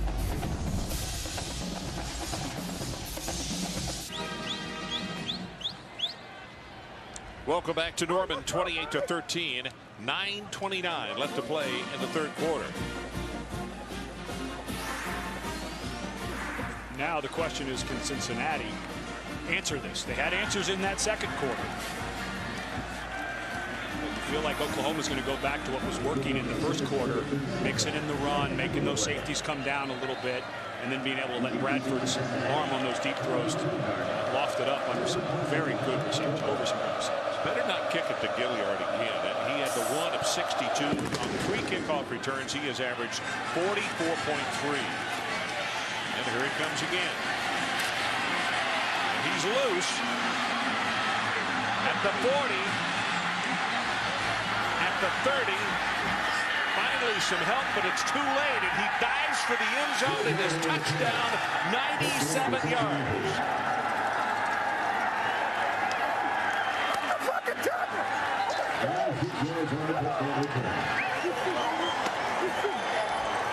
Well, that was awfully prophetic of you, Ron, to not kick it to Gilliard. And hey, well, listen, unless you wanted it to have a higher average, so and now he does. It didn't look to me like Gilliard stepped out of bounds. It was very good pursuit there at the end of the play. What I kept looking up at, though, is to see if there were some swifter people that were in a group further toward midfield, and there were none. And Gilliard was not wasting any time making it down the sideline. It was an excellent effort there at the end of the play. But Jamel Fleming came from all the way across the field. And good job by Gilliard to know that if he kept running, he would not have had it. So he took a dive. That's the first time in 13 years that Cincinnati has had a kick return. I'm remember at the production meeting last night, we were talking about some of those figures, and we said it's unusual. Going on the field is confirmed. Touchdown. For it to have been that many years since they scored a touchdown. Well, they did it very emphatically here against a really good football team. You know what's crazy? Cincinnati, okay, they're out of the top 25, even though they were number 17 at the end of the year, returned 16 guys. They were picked to finish 5th in the Big East by the media that cover the Big East. I don't know what they missed with guys like Gilliard and Brutza coming back after being a 2-year starter. If this is the 5th best team in the Big East, that's a much better conference than they showed last week. Maybe too many of those writers are concentrating or thinking about the pros rather than the colleges in that part of the world. And we're going to hold it right here with 9:13 left to play in the 3rd quarter. We got ourselves a ball game. Gilliard, excellent job that time, and just absolute breakdown by Brian Jackson. The defensive back covering kicks. He's got to break down in a good move. And, you know, Ron, you were talking a bit ago about Brian Kelly. And you just mentioned something that's really interesting about covering the pros. When he got to Cincinnati, of course, he lit him up. He went to the Big East Media Day and absolutely laid into because nobody was there from Cincinnati. And it wasn't like he was picking up the pieces of a bad program. Mark D'Antonio and his staff had done an amazing job. You're right. Taking them to a bowl game that, of course, Brian Kelly finished off with a win in the International Bowl when he came in with 34 days to prep. And this year he said, you know, I've started to keep my mouth shut because now we have to prove it on the field. Well, they're starting to. 347 yards all-purpose for Marty Gilliard. And started his career as a defensive back. That's a pretty good turnaround for him. Well, I can tell you this, that people at Miami of Ohio, at Akron, at Marshall, at Rutgers, at UConn, and down the rest of the schedule, when they see this performance here today, it's not over by a long shot. They're going to have even more to worry about, as this kick return will be taken by Murray out to around the 22. So let's take a look at our Best Buy playbook. We're going to go back to that pump and go. Watch the cornerback, Mickens. He's one of the best cornerbacks in the country. See how he peeks and then he comes forward because he sees Iglesias break to the inside. This is something the coaches from Oklahoma knew they could do, especially with Iglesias. He's so good at what's called a double move route. Looks like he's going to run the slant. That was actually a slant and go. I thought it was a hitch and go, but looks like he's going to run the slant. Mickens jumps it, and he can redirect so quickly. You take advantage of that veteran defensive back sitting down trying to read the quarterback in the route.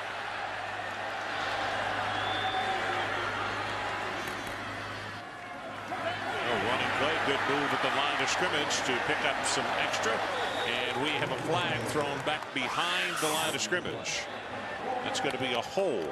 Offense, 10-yard penalty, first down. Now that's Brody Eldridge doing about the same thing he did before when we saw the holding call, and this is a good job by the officials seeing this, and it was the cutback by Brown that caused the hold, but Eldridge working on Connor Barley. 6th penalty against the Sooners. They come quickly back to the line of scrimmage with a first down and about 20.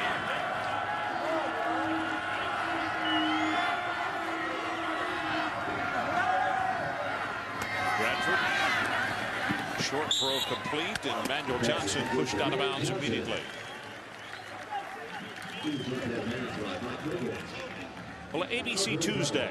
If the summer games handed out medals for splats, splashes, and face plants, these contestants would certainly win gold. The biggest show of the season, and the event has America laughing. It's the all-new Wipeout, 7 o'clock, or 8 o'clock, I should say, on Tuesday, 7 o'clock Central on ABC. Brown puts a head down, and he is going to be out to around the 23. Matt Weiner, let's check back in the studio with you. All right, Ron, East Carolina knocked up Virginia Tech last week. In this Verizon Wireless studio update, more big game hunting. Patrick Pinckney to Alex Taylor, and the Pirates lead 17-3. Wake Forest has just scored as well. They lead Ole Miss by 6. Alrighty, well, said it last week and I'll say it again. If you're surprised at East Carolina, then you haven't looked at their personnel very closely. They're a really good football team. Bradford steps up, going to go long, pumps it once, and the ball, as they fight for it, is taken down by Brian Broyles. I mean, he jumped. Watch the timing on this jump, because he's only, they say 5'11". I'm not sure about that. Well, boy, D'Angelo Smith, the corner in that side, was actually beyond Broyles. And this pass led him, but Broyles makes a great catch. I'm not sure if he went down. I think he felt like he did and didn't run. 43 yards in the pass play. Here's a quick out. And trying to break the tackle is Manuel Johnson.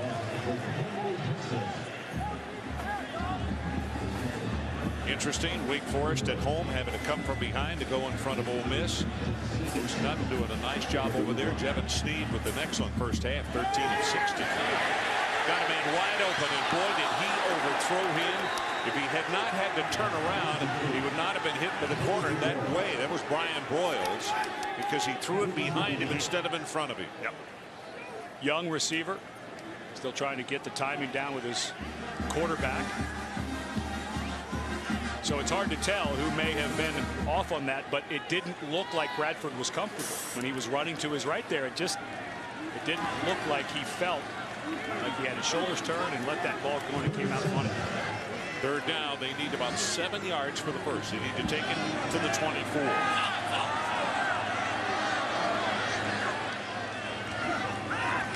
Bradford got it complete. That's not enough for the first down. Brian Holmes on the receiving end, but that's going to be short by about a yard. And remember, for Oklahoma, they no longer have Garrett Hartley. They have a freshman in Jimmy Stevens, so this to me is pretty easy.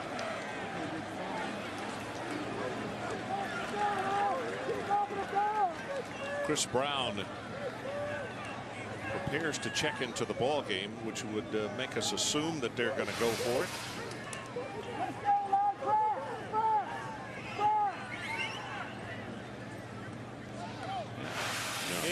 They gave him a pretty generous spot, looked like to me.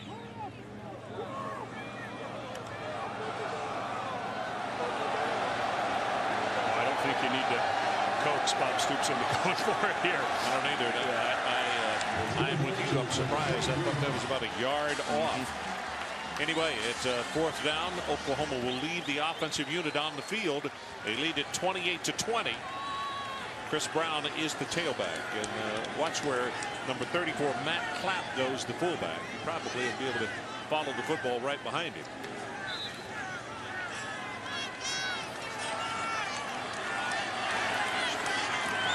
Bradford, though, will take it straight ahead. John Cooper, the center, senior out of Fort Collins, leading the way, and they'll move the sticks. First down, Oklahoma. Well, Cooper's just a little guy at 290 pounds, because to his left and right, Duke Robinson at 335 and Brandon Walker, he's 284, so he's actually a few less than Cooper, but this is an awfully good offensive line. On first down, Brown takes it to the 19. And these drives right here, as Oklahoma now has over 430 yards on the afternoon in total offense. These drives where in the first half they averaged just barely over 2 minutes a drive per touchdown. These are time consuming. We have only 6:08 left to play, third quarter. Brown runs into his fullback. Manilak, the middle linebacker, makes the tackle.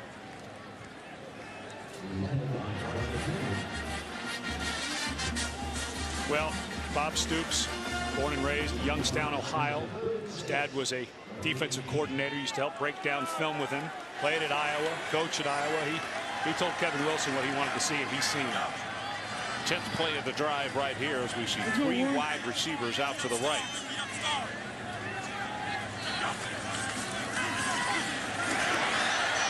Gets it away quickly, has it complete. Brian Broyles, I tell you, he's past becoming an even bigger crowd favorite. He was outstanding in the first quarter, and that's a good grab right there, and that'll move the sticks again. And watch how Bradford feels pressure coming. Not a blitz, it was a stunt in the middle, but he knows Broyles is about to come open, so he just backpedaled enough to give himself that half a second he needed. That's a good heads-up play by Bradford.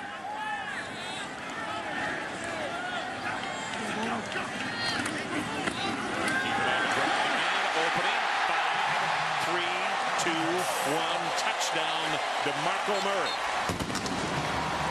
And I'll tell you, Robinson and Cooper in the load hold overloaded that left side back to the middle, and there was no problem heading into the end zone. As they prepare for the extra point, thought I'd tell you, on the Oklahoma coaching staff, people with ties to Cincinnati, and one is the offensive coordinator, Kevin Wilson. He met his wife at a hangout in Cincinnati. That hangout has now been destroyed, so Paul Brown Field could be built. But in honor of the fact that he met his wife in Cincinnati, as we look at the extra point go home, it is now in his freezer, a Skyline chili bucket that he keeps there. That's what they used to eat when they went to the hangout. 35-20. We'll be right back. ESPN College Football on ABC. Brought to you by Nissan, passionate about performance and proud sponsor of the Heisman Trophy. Verizon Wireless and Pacific Life. For insurance, annuities, and investments, choose Pacific Life, the power to help you succeed. So we are back, and some of the footage that you're looking at right there of I guess that looked like Sam Bradford, wasn't it? He wouldn't have missed that putt. He's about a scratch golfer, and Kevin Wilson, it was interesting talking about, because he's such a good golfer, he knows not to press. He knows not to push it too hard when things are going bad. Just go back to what you know you can trust. This kick is very deep into the end zone. He's not going to return it. One of the things when the coaches were recruiting him, of course, Bradford played the cello a little bit. Good finish there. See the balance on the left side? Very nice. Of course, played quarterback and was a very good three-point shooter. Had some scholarship offers to go play basketball, and it was that diversity, golf, football, and basketball, that made the coaches realize they had a real good competitor, a guy who wouldn't get out of himself too much. They said at a Muni course in Oklahoma City, not this year, but last year, that Bradford shot a 59. He's that kind of good athlete. Oh my goodness, what a hit at the line of scrimmage as Goebel just got engulfed by Keenan Clayton, a junior out of Sulphur Springs, Texas, at linebacker. Clayton, an interesting young man who had played mostly safety, but he had the size to move down. He struggled a little bit at safety in space, and 4'5" guy with a 40-inch vertical, kind of nice to have around the line of scrimmage.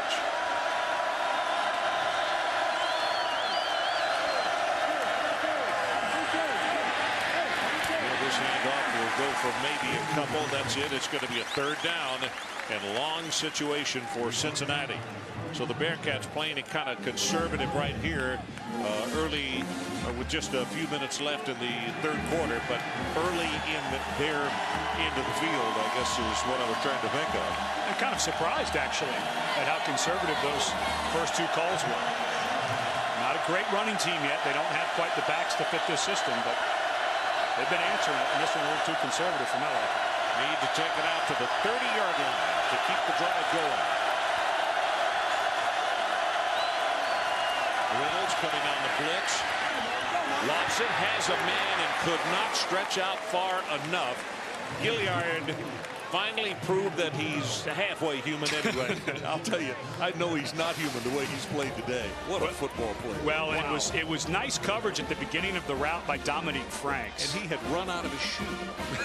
He had to go back and get his shoe at the 30-yard line. Well, maybe, you know what? Maybe that's what slowed him down. When he went to extend for the ball, he went to push, and the sock slipped instead of the cleat grabbing. This is the 5th punt of the afternoon. Huber has 2 of those over 50 yards. Watch the left foot. Well, they're going to throw the ball. It's a fake, and the ball tipped, almost intercepted, but it doesn't matter. It'll be Oklahoma football at the 22-yard line. Now, let me backtrack. When I say it doesn't matter, it was an opportunity for a special teams guy, J.R. Bryant, to maybe go for a touchdown. Well, and J.R. Bryant, excellent job recognizing what was going to happen. Immediately noticed that when the punter, Huber, got it, he started going sideways, so he stopped and backed up.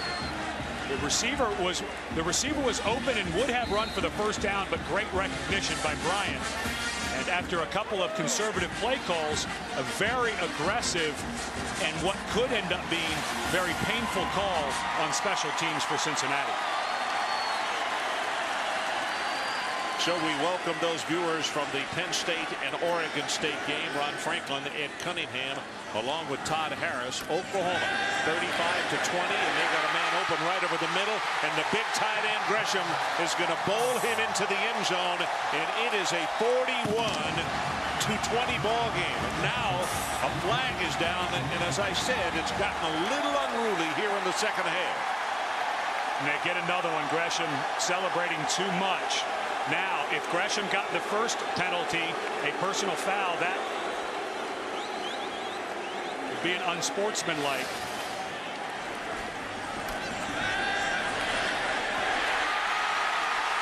Boy, you kind of feel bad there for defensive back D'Angelo Smith, a 260-pound man who runs like a wide receiver coming at you. It's the best you can do. For those of you who have just joined us, to recap a little bit what happened early in this ball game, 41-20 with the extra point attempt to come. This game sounds relatively close, but Oklahoma. Foul, number 49 on Cincinnati. Dead ball, unsportsmanlike conduct. Number 1 on Oklahoma. The penalty's offset. Touchdown is good. Touchdown is good, but to continue to recap, the first 2 possessions by Oklahoma, they did not total 4 minutes, and they scored twice. All of a sudden, it was 14-0, and Cincinnati was kind of looking around like, what is going on? But the Bearcats have come back and acquitted themselves well. But right now, that miss on the fake punt has come back to haunt them as Stevens knocks home the extra point. And with 3 minutes and 30 seconds left in the third quarter, all of a sudden the Sooners with a 22-point margin. So we'll take a timeout. Beautiful day in Norman, and the celebrations are beginning. OU 42-20.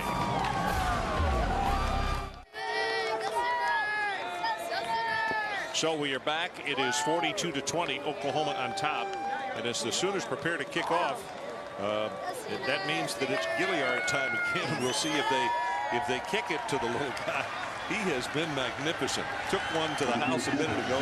97 yards, and he already, going into that play, was averaging 44 yards per kick return. Had a 62-yarder earlier today.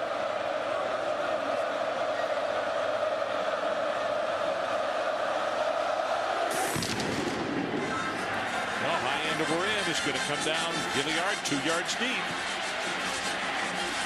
Oh, good heavens, does he get tagged just before he reached the 20-yard line. Now let's introduce you to the Board of Ed. Well, I decided this week that we were going, since we're in Big 12 country, we're going to weekly look and rank the quarterbacks. Of course, it's the best conference by far. And before we all get upset, where's Bradley? Yeah, I knew it. I knew that was coming. This is all based on, after week 1, quality of opponent and if you won. Chase Daniel, of course, knocks off 19th ranked Illinois. Cody Hawkins against Colorado State, an in-state rival. Colt McCoy against Florida Atlantic was very good, 100 yards rushing. Joe Gans and Zach Robinson there at number 4, also playing good opponents. Play action and really great pressure by Austin English, the junior out of Canadian Texas. We haven't called his name a great deal today, but he is, he was injured last year. That was a Texas A&M game that he was doing up here. Broke his leg, yeah. And they really have missed him as you look at Bradford down on the sideline. But Austin English is a guy that has just an exceptional motor and really puts pressure on the quarterback and on the defense. Punted, going to go on top. Collision down at the 42-yard line. And let's go back to the studio and Matt Weiner. Matt. Well, Ron, with Clemson's loss last week, Wake Forest is the only ACC team in the top 25 this week. And Houston Nuts, Ole Miss Rebels are trying to bump them off too. Jevin Sneed buying all sorts of time with his leg. The Texas transfer finds Dexter McCluster. 31 yards later, it's a touchdown and an Ole Miss lead. They're up by 1 in the fourth quarter. Snead, 224 yards and 3 touchdowns. We may send you out to the rest of that game if we get the chance. Ron? All righty, thanks very much. On third down, a 3rd and 10. He's close to the first down, but you know where he stepped out, and he couldn't help it because he was backpedaling. He's going to be 2 yards short. That's Goodman. Well, and you get a feeling Brian Kelly is not going to try another fake punt. Boy, it's very difficult. That's twice now that Goodman's been brought back in front of the sticks and not able to pick up the first down because of where the throw was. You can see the head coach is just frustrated with the fact that, his man looking back into the sun was trying to do the best job he could to bring it in, but also get the first down. But he was 2 yards short. Fair catch is signaled for and made at the 34. So we're going to hold it right here. 2:34 left in the third quarter, and Oklahoma now with a commanding 22-point lead. But I say commanding, it's never commanding against a team that has a guy like Gilliard out there on there. What's the difference? I know total yardage is massive in the second half for Oklahoma compared to Cincinnati. What are the big changes they've made, though, Ed? Well, for Oklahoma, it was going back to what we thought they would. Bob Stoops, when he walked into the locker room talking to Todd Harris, saying, we've got to run the ball, we've got to get back to that rhythm, stop trying to get greedy, and that's exactly what we've seen. And there it starts again. I just think that this is the offense that they're more comfortable in today. Run in between the tackles. You got 2 good running backs, and I just don't know that Cincinnati against this big offensive line, Ron, can really keep taking that pounding. Interesting that I heard people during the offseason talk about Oklahoma and the fact that they were going to their no huddle and what have you, and even considered them as a spread team, but they're not. They are a power team as well. Well, and that's the thing that, look, your team is going to be built in the image of your head coach. And Bob Stoops goes way back. Ohio football, played high school football in Ohio, played at Iowa under Hayden Fry. His teams are always going to have the ability to run power running game with I formation, spread formation into the line of scrimmage. So it's third down, and the Sooners need to take it to the 45-yard line to pick up the first. Bradford got it complete, and that's Gresham. And the tight end, we'll check how many catches does Gresham have today. That is now 7 for him. Well, coming up later, we'll be naming the Chevrolet MVPs of our ball game. I think I've got a real good idea for Cincinnati already, huh? Well, on a cutback, DeMarco Murray trying to go against the grain and break it into the secondary. You know, last year when Murray was a freshman, we did a couple of Oklahoma games, and the one thing the coaches were quick to point out, even though he has that extra gear, of course Texas fans know that after the 65-yard run he had last year against them, but he does have good vision. You talked about the cutback right there. He does see that stuff and has the ability. He's not just a try to bounce it outside, take everything 50 yards guy. Bradford, he's there. Broke a tackle, Brian Broyles. And I'll tell you, this young guy right here, a redshirt freshman out of Norman High School, has got all-star written all over himself. And again, the coaches yesterday when we met with them, especially Kevin Wilson, the offensive coordinator, said, we don't want to say the name Mark Clayton because he was such a special player, but completely reminds us of him. They wouldn't say he's as good or going to be, they wouldn't go there, but they definitely use that name Mark Clayton, and you're starting to see why, what he does after the catch. He broke a tackle right there that it looked as though that the young man had him wrapped up. DeMarco Murray pounds it on the left side, tried to break it out, did not, and that is the end of the third quarter. So as we take a timeout, we look at the scoreboard. Oklahoma 42, Cincinnati 20. This presentation of college football presented by Best Buy will continue after this message and a word from our ABC stations.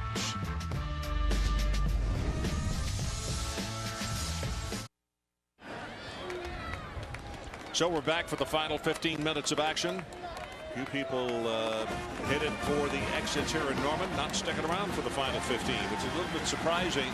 Their ball club is on top by 22 points, and they are threatening right here with a second down as they scrimmage from the Cincinnati 24.5-yard line.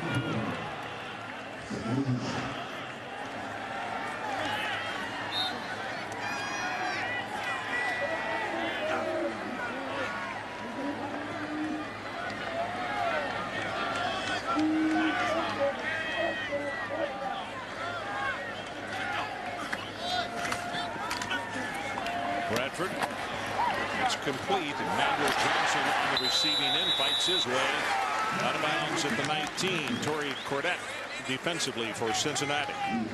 Manuel Johnson, a guy that people have kind of been waiting on.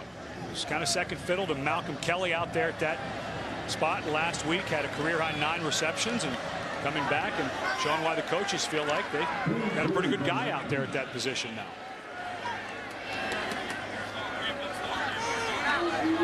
Royals is the inside receiver on the bottom of your screen. And it is dropped by Gresham. And I'll tell you, Royals had broken free. Yes, he had. Totally free in the end zone. What a great debut for Ryan Broyles from right here in Norman, Oklahoma. And you never know. Look, coaches, they'll talk nice about something, but you just got that sense yesterday talking to Coach Stoops and Coach Wilson that it was not lip service that they were servicing there. Jimmy Stevens, the redshirt freshman out of Oklahoma City, is about to try his first collegiate field goal. It's going to be placed down at the 26 on the far hash mark.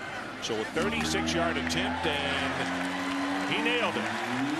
36 yards on the field goal. 45-20 our new score. Oklahoma. We'll be right back.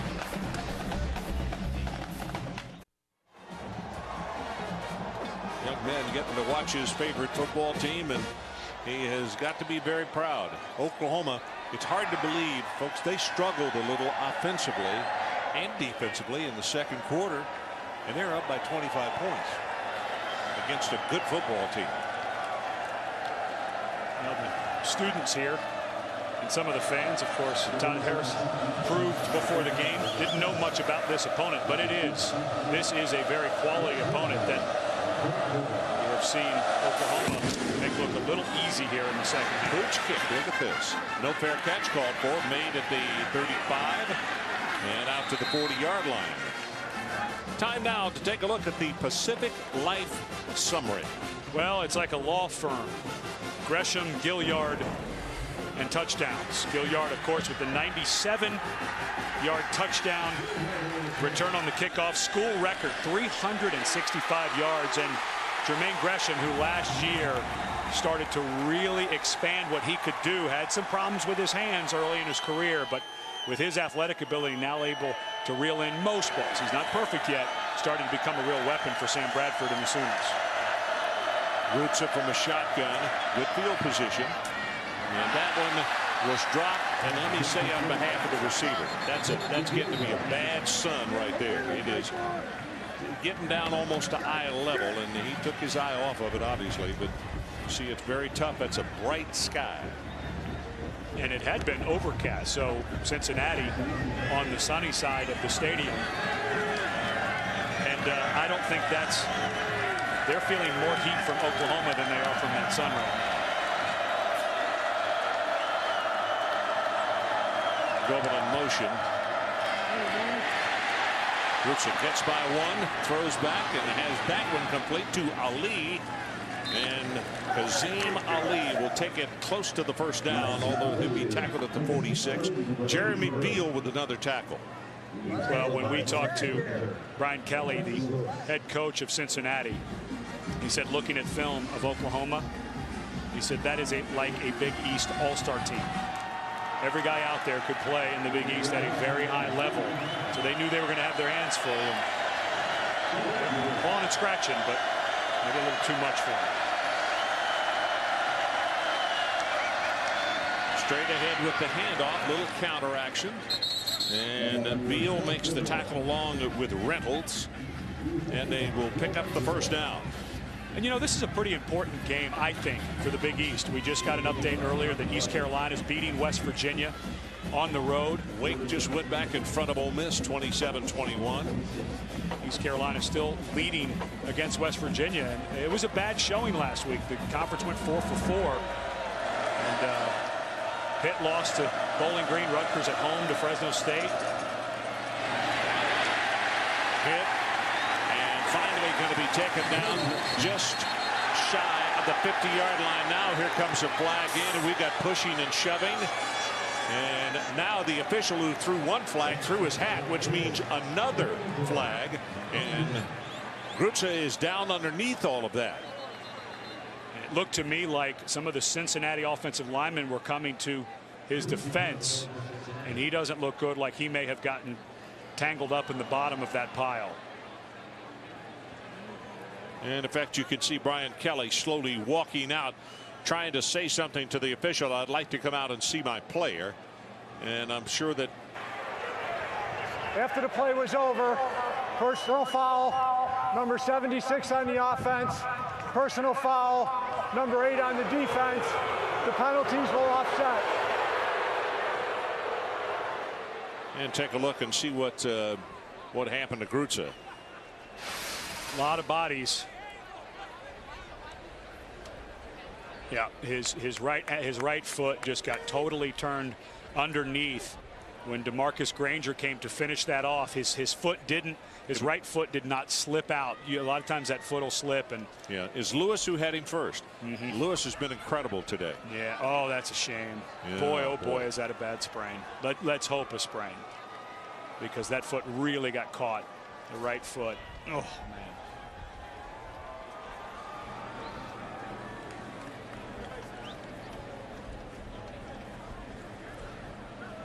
Well, we can only hope, and the medical staff is taking a close look and not being in a hurry to move him. And now the call has gone to get either a stretcher or a gurney, one of the two. They're going behind the bench. So let's step aside. We'll take a timeout. 12:53 left in our ball game. 45-20, Oklahoma. We hope it is not as serious as we might think.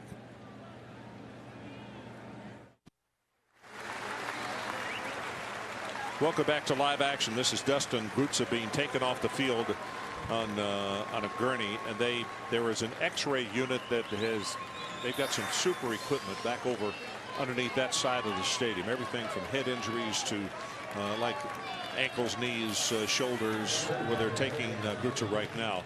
And so excellent care is starting right now. We just hope that it is not something, as Tony Pike comes in, that is going to keep this young man on the shelf for very long, if at all. Especially for how well he handled the whole Ben Mock situation and continues to handle it. He's such a class guy, fifth-year senior. You really hope he can finish this season out. Pike, a junior out of Cincinnati, Reading High School. Pumped it. Didn't work. Travis Lewis comes up to make the stick on him. So we have 12:31 left to play in our ball game. Ron Franklin along with Ed Cunningham and Todd Harris. Sooners on top 45-20. They tallied 2 touchdowns very quickly early in the first quarter. And then Cincinnati just kept coming back slowly but surely. They kept pecking away and made a ball game out of it. But in the third quarter, it was actually a fake punt that they tried and went awry, intercepted by Oklahoma momentarily. Then they said nobody knocked it down, and they scored on the very first play after that fake punt. Well, and Tony Pike comes in, and there's probably a lot of people watching who thought, well, wait, didn't Demetrius Jones transfer over from Notre Dame? He did. However, Demetrius had to have surgery on his shoulder. He's not quite 100%. He doesn't quite have the system down. And so Brian Kelly said he's just not ready to go, and we want him fully healthy. He is eligible. Remember, he did not attend classes at Notre Dame, so he is eligible to play 1 year after transferring, but just not quite there health-wise or in the system. So Pike, who's been basically a career backup but knows the system, is the guy who'll play with Krutza out. Well, and the coaching staff said that for Tony Pike, very live arm. They really like him, but he's having to learn the no huddle, and it's still not an accomplished thing for him yet. Well, and this now makes the Ben Mock, depending on the injury situation with Krutza. Of course, we hope for the best, and he's worked too hard to have to give up his senior year. But now the Ben Mock situation, Todd Harris gave a report that it's going back to court. They still think they have a case. Becomes very interesting. You know, Tony Pike is a big youngster. He's a junior. He's 6'6", 225 pounds.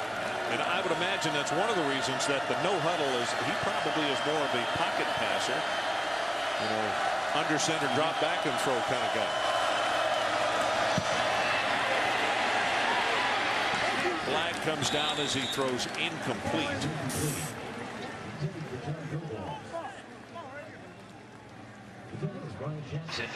Holding, number 79 on the offense, 10-yard penalty, first down.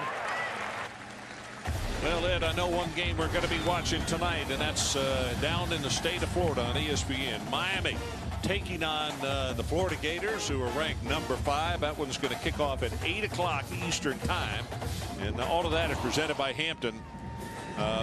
I would like to see the Miami ball club start getting back in with the same kind of force they used to be. But I'll tell you, they're going to have to be more than a force to go into the Gators' backyard and play. As that ball is tipped, and then intercepted by Holmes. Lindy Holmes tries to cut it back into the middle and will go down at the 38-yard line.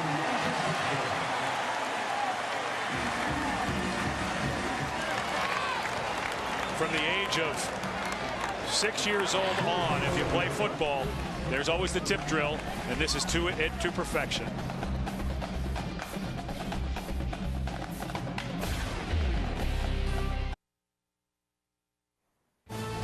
ESPN College Football on ABC. Brought to you by Best Buy. You happier. Cadillac. And College Game Day is built by Home Depot. You can do it. We can help. That a couple of the walls in the hotel that we're staying at, which is called Sooner Legends. And for Sooner faithful, that's a really popular place to stay. You know, for a Husky Washington grad, a Husky, I like it too. I've got the Keith Jackson suite. Of course, not the announcer, the great tight end. And each room, most of the rooms, adorned with a famous Sooner. Speaking of the Sooners, back on offense, this is Madu. And in the second half, take a look at this graphic and to show you exactly what has happened.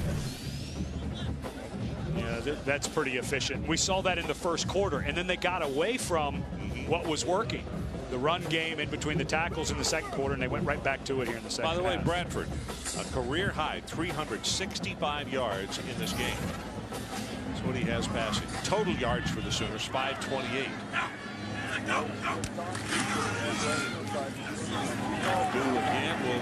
He pushes the pile. And I would think Bob Stoops, with what just happened to Dudson Krutza, you got to start thinking about getting Bradford out. You've got a very good backup, and Joey Halsley's got plenty of experience. And at this point, 10 minutes left, maybe a couple handoffs, but I would not want a pocket collapsing around Bradford's legs after what happened to Krutza just moments ago. Clock runs. We're about to go under 10 minutes to play in our ball game. It's Gresham, the tight end, flipping over to the left side. Give it to Madu. Madu cuts it back into the middle. He'll have the 10 yards plus a couple. Gain of 12. Revels, Andre Revels, a junior out of Cincinnati, makes the tackle. Well, it's nice to see Moses Madu in the spring practice. Both of the big backs, DeMarco Murray and Chris Brown, were out with surgery. Of course, Alan Patrick to graduation, and Madu really turned the coaches' heads, and that is why they're able to get him some time in the fourth quarter, of course. But this is a guy that they really feel can make a difference later in his career. Madu, 3 carries, 24 yards, and he's got his legs turning away on this one as he takes it inside the 35. Madu is not real big, 6 feet 196, sophomore out of Norman High School, as is Ryan Broyles, who has made quite a mark here this afternoon. It's too easy to recruit right down the street, isn't it? This one right here is not going to go for anything. That's Lamont Nelms. And let's check it on the sideline with Todd Harris. Todd? Well, Ron, another big story we've been following all week is last week, defensive end Frank Alexander suffered a knife wound in a fight at a local Norman nightclub early Sunday morning. It's about 4 hours after Oklahoma beat Chattanooga 57-2. Now, OU basketball player Ray Willis was also stabbed in the fight, which police said was initiated by several people who tried to crash a private party, which Alexander and Willis were invited guests. Now, Alexander was treated and released, and when we spoke with Coach Stoops yesterday, he was adamant about saying Alexander's just not ready to come back. He said he was certainly the victim. He was, bottom line, he was jumped, and he was an innocent victim. Okay, Todd. Down to the 28 is Chris Brown, who was checked in. Corey Smith came over to make the tackle. You could see Alexander trying to say, hey, I'm fighting some Baton Rouge. And, you know, when we were talking to Coach Stoops about it, he said that's the hard part is, you know, we work with our kids all the time about what to do. But they're college kids. They want to go socialize. And he said, no matter what you do, even instances like that, wrong place, wrong time, happens. You can't make they're college kids. You can't make them live in a bubble. You've got to let them go out and do stuff.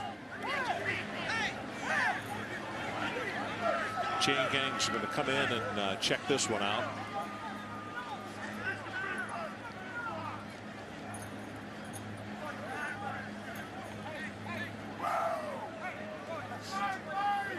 You know, with that many second stringers in there, I just saw that Eric Mensick, a backup tight end, of course, Madu. It'd be nice to give a few snaps to Halsley. Just get him in there, let him get some game stuff. Then the other thing is just why have a guy in when it's starting to get out of hand who you're going to have to rely if you want to make a run for the national championship.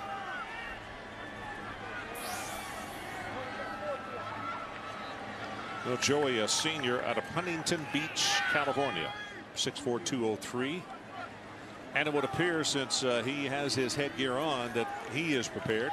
And I would imagine that one of the coaches has told him to gain that posture and be set to go in the ball game.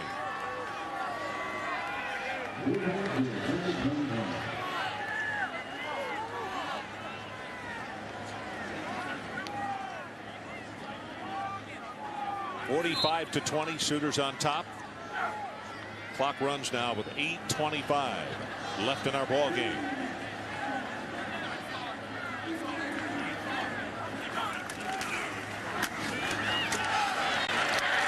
And the first down will be accomplished by Chris Brown.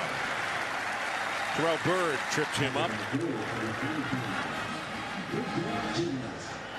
It was interesting at the top of the show. We talked about the last Big East team, that ran the spread was West Virginia. And of course, that terrible loss out there in the desert. And that was used all offseason, all during spring ball, all during camp. Anytime someone slacked off, they brought up that game and got people refocused. Seems to have worked. Flag comes down. France thrown back at the line of scrimmage as Madu gets collared and taken out of bounds. D'Angelo Smith out there to make the tackle. Holding, number 74 on the offense, 10-yard penalty, first down. Well, time now for the ESPNU All-State Standings Review. A little shakeup at a couple of different places, and one that I think we're going to see is, it looks to me like West Virginia might be 24-3, and got about almost into the fourth quarter. Auburn, Southern Miss gave them everything, but that's a very good team, and Texas will play later tonight. Of course, we get to see them next week against Arkansas, and everything pointing, though, to number 1 versus number 3, and wonder if Ohio State, who struggled against Ohio, may come down a little bit this week. I'd be surprised, man. They were fortunate to get away with the victory at all. This is Madu, gets the pass, goes airborne, and he's going to take it back to the original line of scrimmage. Well, for all college football fans, because that game next week out in the Coliseum is so big, I hope that Beanie Wells will be healthy enough to play, because I think the sole reason that Ohio State struggled today, he is their identity. Take nothing away from Frank Solich's bunch at Ohio, but they have to have Beanie Wells to go out there and compete, I think, at the Coliseum. One of the reasons that Southern Cal, to me, is in such a good position to battle all the way for the national championship is the pass looking in over the middle, complete down to the 10 is Quentin Cheney. It's not necessarily their offense, which is really very, very good, but it's their defense. Maluga and company are just devastatingly good, well, I think. And, you know, Pete Carroll has said all offseason, this is the best bunch I'm going to have, which is a mouthful for his program. And I kind of, you know, sometimes you have to take it with a grain of salt and say, oh, is he trying to build him up? But not that Virginia's going to be great, but they went on the road 2,800 miles or so and just put it on them.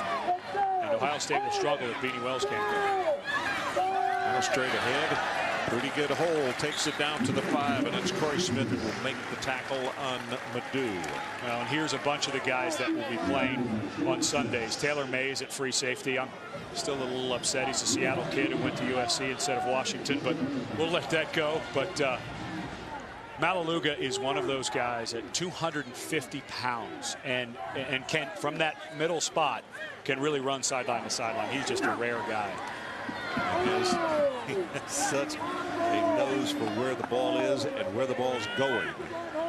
And once he gets there, folks, it's like a category 5. It's an instant explosion. It's one of my favorite cliches. Well, he came out the back of the pile and wound up down at the 2-yard line. Rebels making the stop on Madu.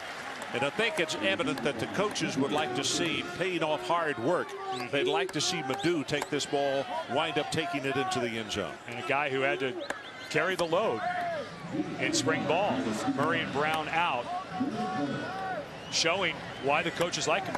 A lot like Brown. Very patient, sees that hole and gets into it. Not flashy like Murray, but very productive. 12th play of the drive is all started back at the 37-yard line. Madu got hit behind the line of scrimmage. Good penetration by Bird. And that's the only thing that kept him out of the end zone. He had a good head of steam. And then, bam, he got chilled. I was going back to Malaluga. He gets to the ball with a bad attitude. Every single time. Yeah, and it gets even worse after he wraps his arms around it.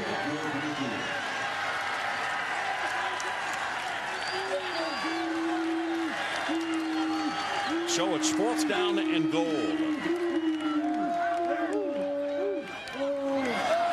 Hannah in motion. And Bradford threw the ball close. It was tipped. Who came up touchdown, and it looks like Matt Clapp, the fullback. That ball was tipped twice, and a flag has come down. Offside, number 10 on the defense. Penalties declined.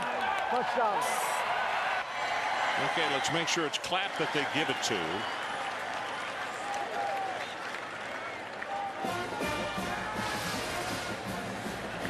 There you see the defensive end on that side. Number 10, Lamont Niels. No, excuse me. Boy, that was a good job by Clapp. Never quit on it. Oh, you didn't. Yeah. And that, again, you talk about the different guys that Oklahoma has. That's an athletic fullback that can block, catch.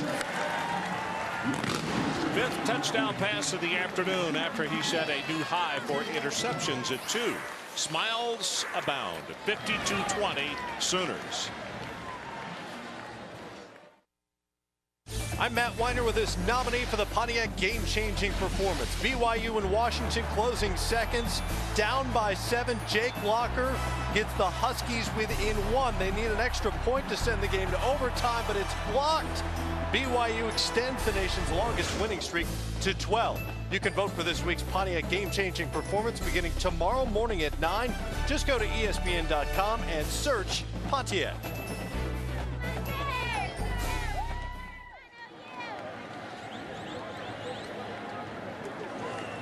Number 7. So we are back 52-20. Oklahoma on top. 4 minutes and 10 seconds showing on the clock. And now most of the crowd heading for the exits here. They are pleased with what they have seen in the second half. And why not? We're going to give you some more figures on what Sam Bradford has done for the ball game. As a pooch kick going to be taken at the 28. Well, Tuesdays this fall, ABC is bringing the game show to your house, literally. It's your life and your chance to win big. But the question is, how well do you know your own family? Opportunity Knocks series premiere Tuesday, September the 23rd on ABC. Now, Bradford knows his family pretty well, doesn't he? I mean, he's got a real good sense, Sam Bradford does, of what they have around him. 395 yards. That means that the Sooners only 7 yards short of 600 in this ball game. And I'll tell you what, let's take a look at the second half of this.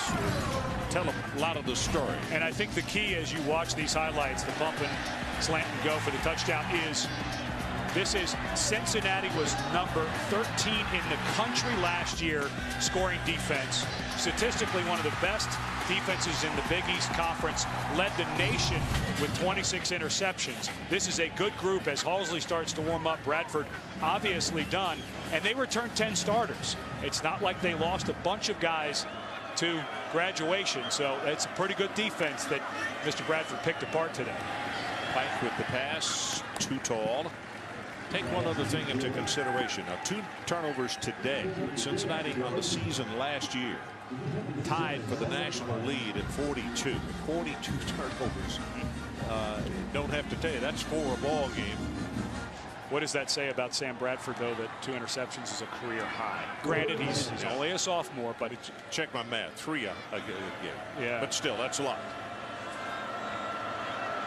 Total yards this half, 52 for Cincinnati, 318 for the Sooners.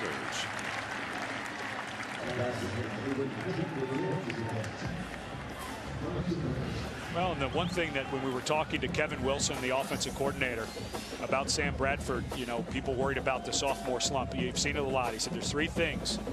Does the player get cocky, thinks he's better than he is? The answer with Sam Bradford, no, that's just not a problem. Number 2, play outside of his abilities. You know, I think he forced a couple of balls there in the second quarter, but then he reeled it back, so not really a problem. And does he have the same supporting cast or better? And I think you may have to say that this cast has gotten a year better, even without Malcolm Kelly, maybe better than 07. Well, that ball is going to be touched dead at the 2-yard line by Cincinnati as Huber got it to turn over. Let's take a look now at the Chevy MVPs of our ball game. And Marty Gilliard, school record 365 all-purpose yards, and Sam Bradford 399 passes, 3 yards passing, and 5 touchdowns. That what ties the school record and is the 4th or the 5th best, the 3rd best of all time passing yards. Now, before we good night this thing, though, there are 2 or 3 other guys. Gresham has got 2 touchdowns on the afternoon. Broyles has got 141 yards and a touchdown. Offsides, number 78 on the defense, 5-yard penalty, first down. Well, that's the thing that, you know, you lose Alan Patrick, 1,000-yard rusher gone. Now the other 2 guys, Murray and Brown, move up. Now you get Madu, who comes in and shows, okay, now we have 3 backs again. You lose Malcolm Kelly. And even though plays a different position, Broyle steps up. We saw Manuel Johnson, who looks like as a senior may have a breakout season. I'm telling you, I think this offense, with entire offensive line back, is going to be at times much better than it was last year. Joey Halsey looks over at the sideline, as we told you, from Huntington Beach, California. Human relations is his major. Nice size for a quarterback as well at 6'4". You have to be getting him as much time as possible in games like this, because remember that Texas Tech game last year.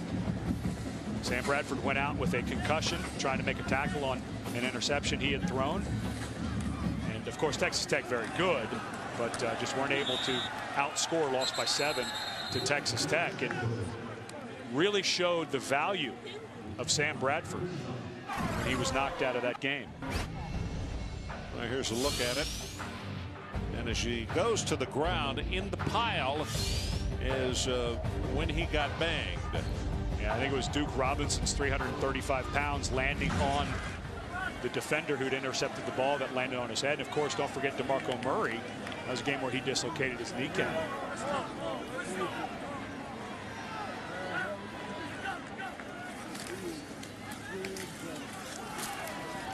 Spin move across the 5-yard line out to the 7. Rob Trigg is there to make the tackle, and they're going to run out of downs with 2 minutes and 10 seconds showing on the clock.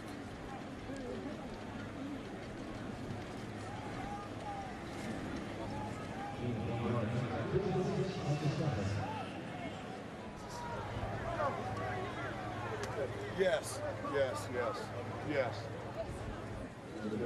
DJ Woods is the deep man as they prepare to punt the ball away, letting the clock go down just as far as they can. We're at 1:42 and counting right now. Well, if you start looking at down the road for Oklahoma. So we got to take a timeout. 1:34 remaining. Sooners by 32 points. We'll be right back. So we're back. Coach Bob Stoops sending his punting unit out on the field, making sure that he is right there managing everything that happens, even as we close this ball game, and he's up by 32 points.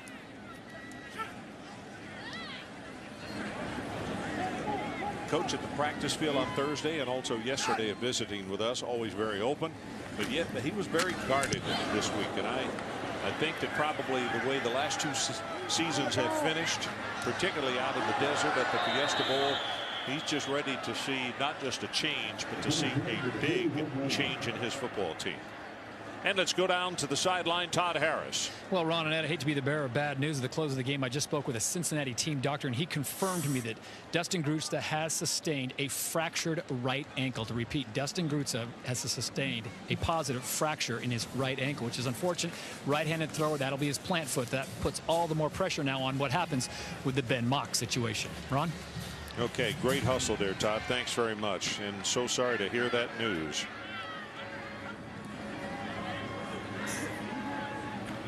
So Tony Pike swings the pass out of the backfield and to the 40-yard line, which is about a yard gain on the play, and the clock runs at 1:12.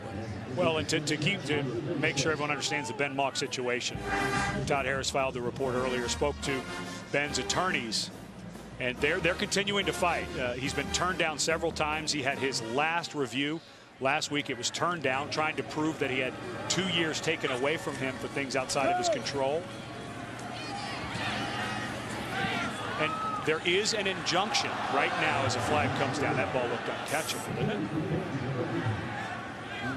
But there is as we look at Demetrius Jones, who's not quite ready to play with that shoulder surgery and doesn't quite know the offense. Will be placed at the spot of the foul. First down. But there is an injunction in place that will allow Ben Mock to play. However, if the final ruling of the court is that he's not eligible, then they would have to forfeit any games he played in. So Cincinnati in a very strange spot now, losing Dustin Grutza. I don't think they can afford to bring back a young man and then have to forfeit games. So they'll have to let this play out in court. That could take forever. Again. Pass a little too tall. It'll go incomplete. Stop the clock at 43 seconds.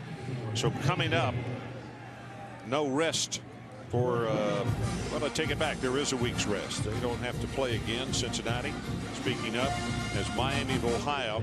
And that game is on the 20th of September. Then the week after that, they have to travel. So the good news about playing Miami of Ohio is the fact that at least they will get that game at home. And they'll need that time to break in a new quarterback. Well, and for Oklahoma, they go out to Washington. Washington falls to 0-2 today with the missed extra point against BYU, and then they get a week off to get ready for TCU. And you say, okay, why is that important? Although TCU, I think, very good this year. Remember, Bob Stoops, we'll be going to 56-2 here in a moment at home.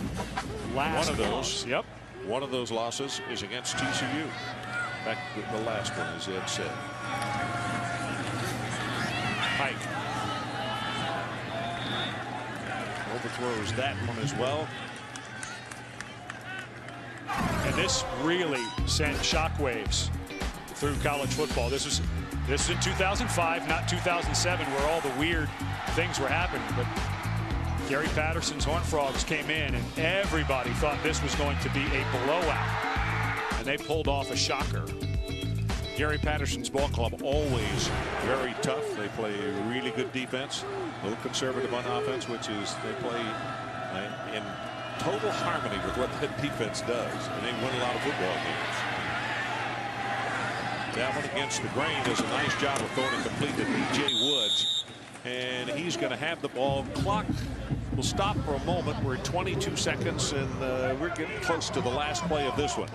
Oklahoma still on top by 32 points. It was interesting the other day. We went out there to practice, and you mentioned to Coach Stoops, been here 10 years, and he just started shaking his head. It doesn't seem like it. It's just, and you know, an amazing run. Look, it has not. The last 4 BCS bowl games have not been great. 2 of those national championships, but what they have done, 5 of the last 7 Big 12 championships, and of course a national championship back in 2000. But that is amazing. He'll go to 56-2 at home. That's staggering. Really is. Well, the interesting thing also, something we talked about off the top of the telecast, and you had the 5 quarterbacks and how they have done in the Big 12 conference. Doing as many games out here as we do, this is a conference that is really blessed with some outstanding young talent. The amazing thing that we talked about, the 7-on-7 drills until we're blue in the face, but that thing that came about down in Texas and is now a huge off-season program. A lot of good quarterbacks are coming out of the state of Texas. They're allowing not wishbone quarterbacks. No, they're allowing the high school quarterbacks to compete against each other during the summer and spring. And it has really changed the game in the Big 12 Conference, where a lot of the talent comes out of. Low pass from center. Now Pike running for his life. Well, that ball was caught, secured, got out of bounds. Well, they're not going to nitpick over that. That'll stop the clock with 16 seconds remaining. You know, it's always this point of the game where the first-string defense is looking out at all the second-teamers that are in there. Bryce Macon's out there, a couple of backups, and they don't want to score because it goes on their stats. So that first-team defense is, trust me, they got their helmets on, yelling and screaming at these guys.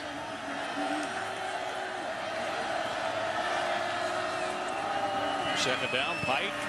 This one's too tall. 12 seconds left. Bends the intended receiver. Anyway, just to finish that point on the Big 12, it's going to be fun to watch this league, because as good as the Sooners are, there's some with the good quarterback play in this league. Chase Daniel at Missouri, that ball club's got to be dealt with, and you know there are some others. We're going to see Texas next week against Arkansas. Colt McCoy looked more like his freshman year than he did 100 yards rushing last week against Florida Atlantic. Draw. Pike pumps it and is going to be tackled short. And look at the sideline. The defensive players, just what Ed was talking about, as the clock runs out, they held them out of the end zone. And defensively, that's a good thing, they're saying. Lenny Holmes will get credit for the tackle.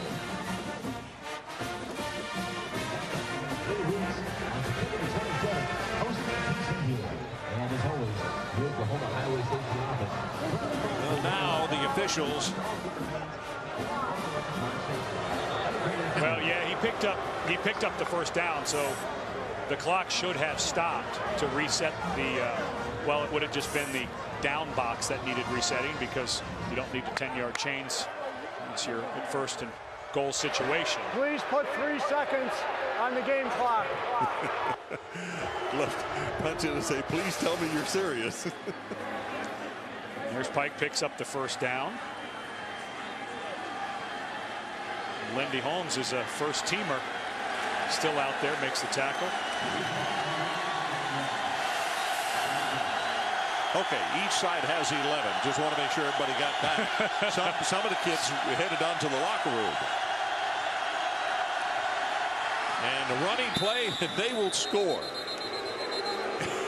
And it's the defensive coaches on the sideline that are going, get out of here.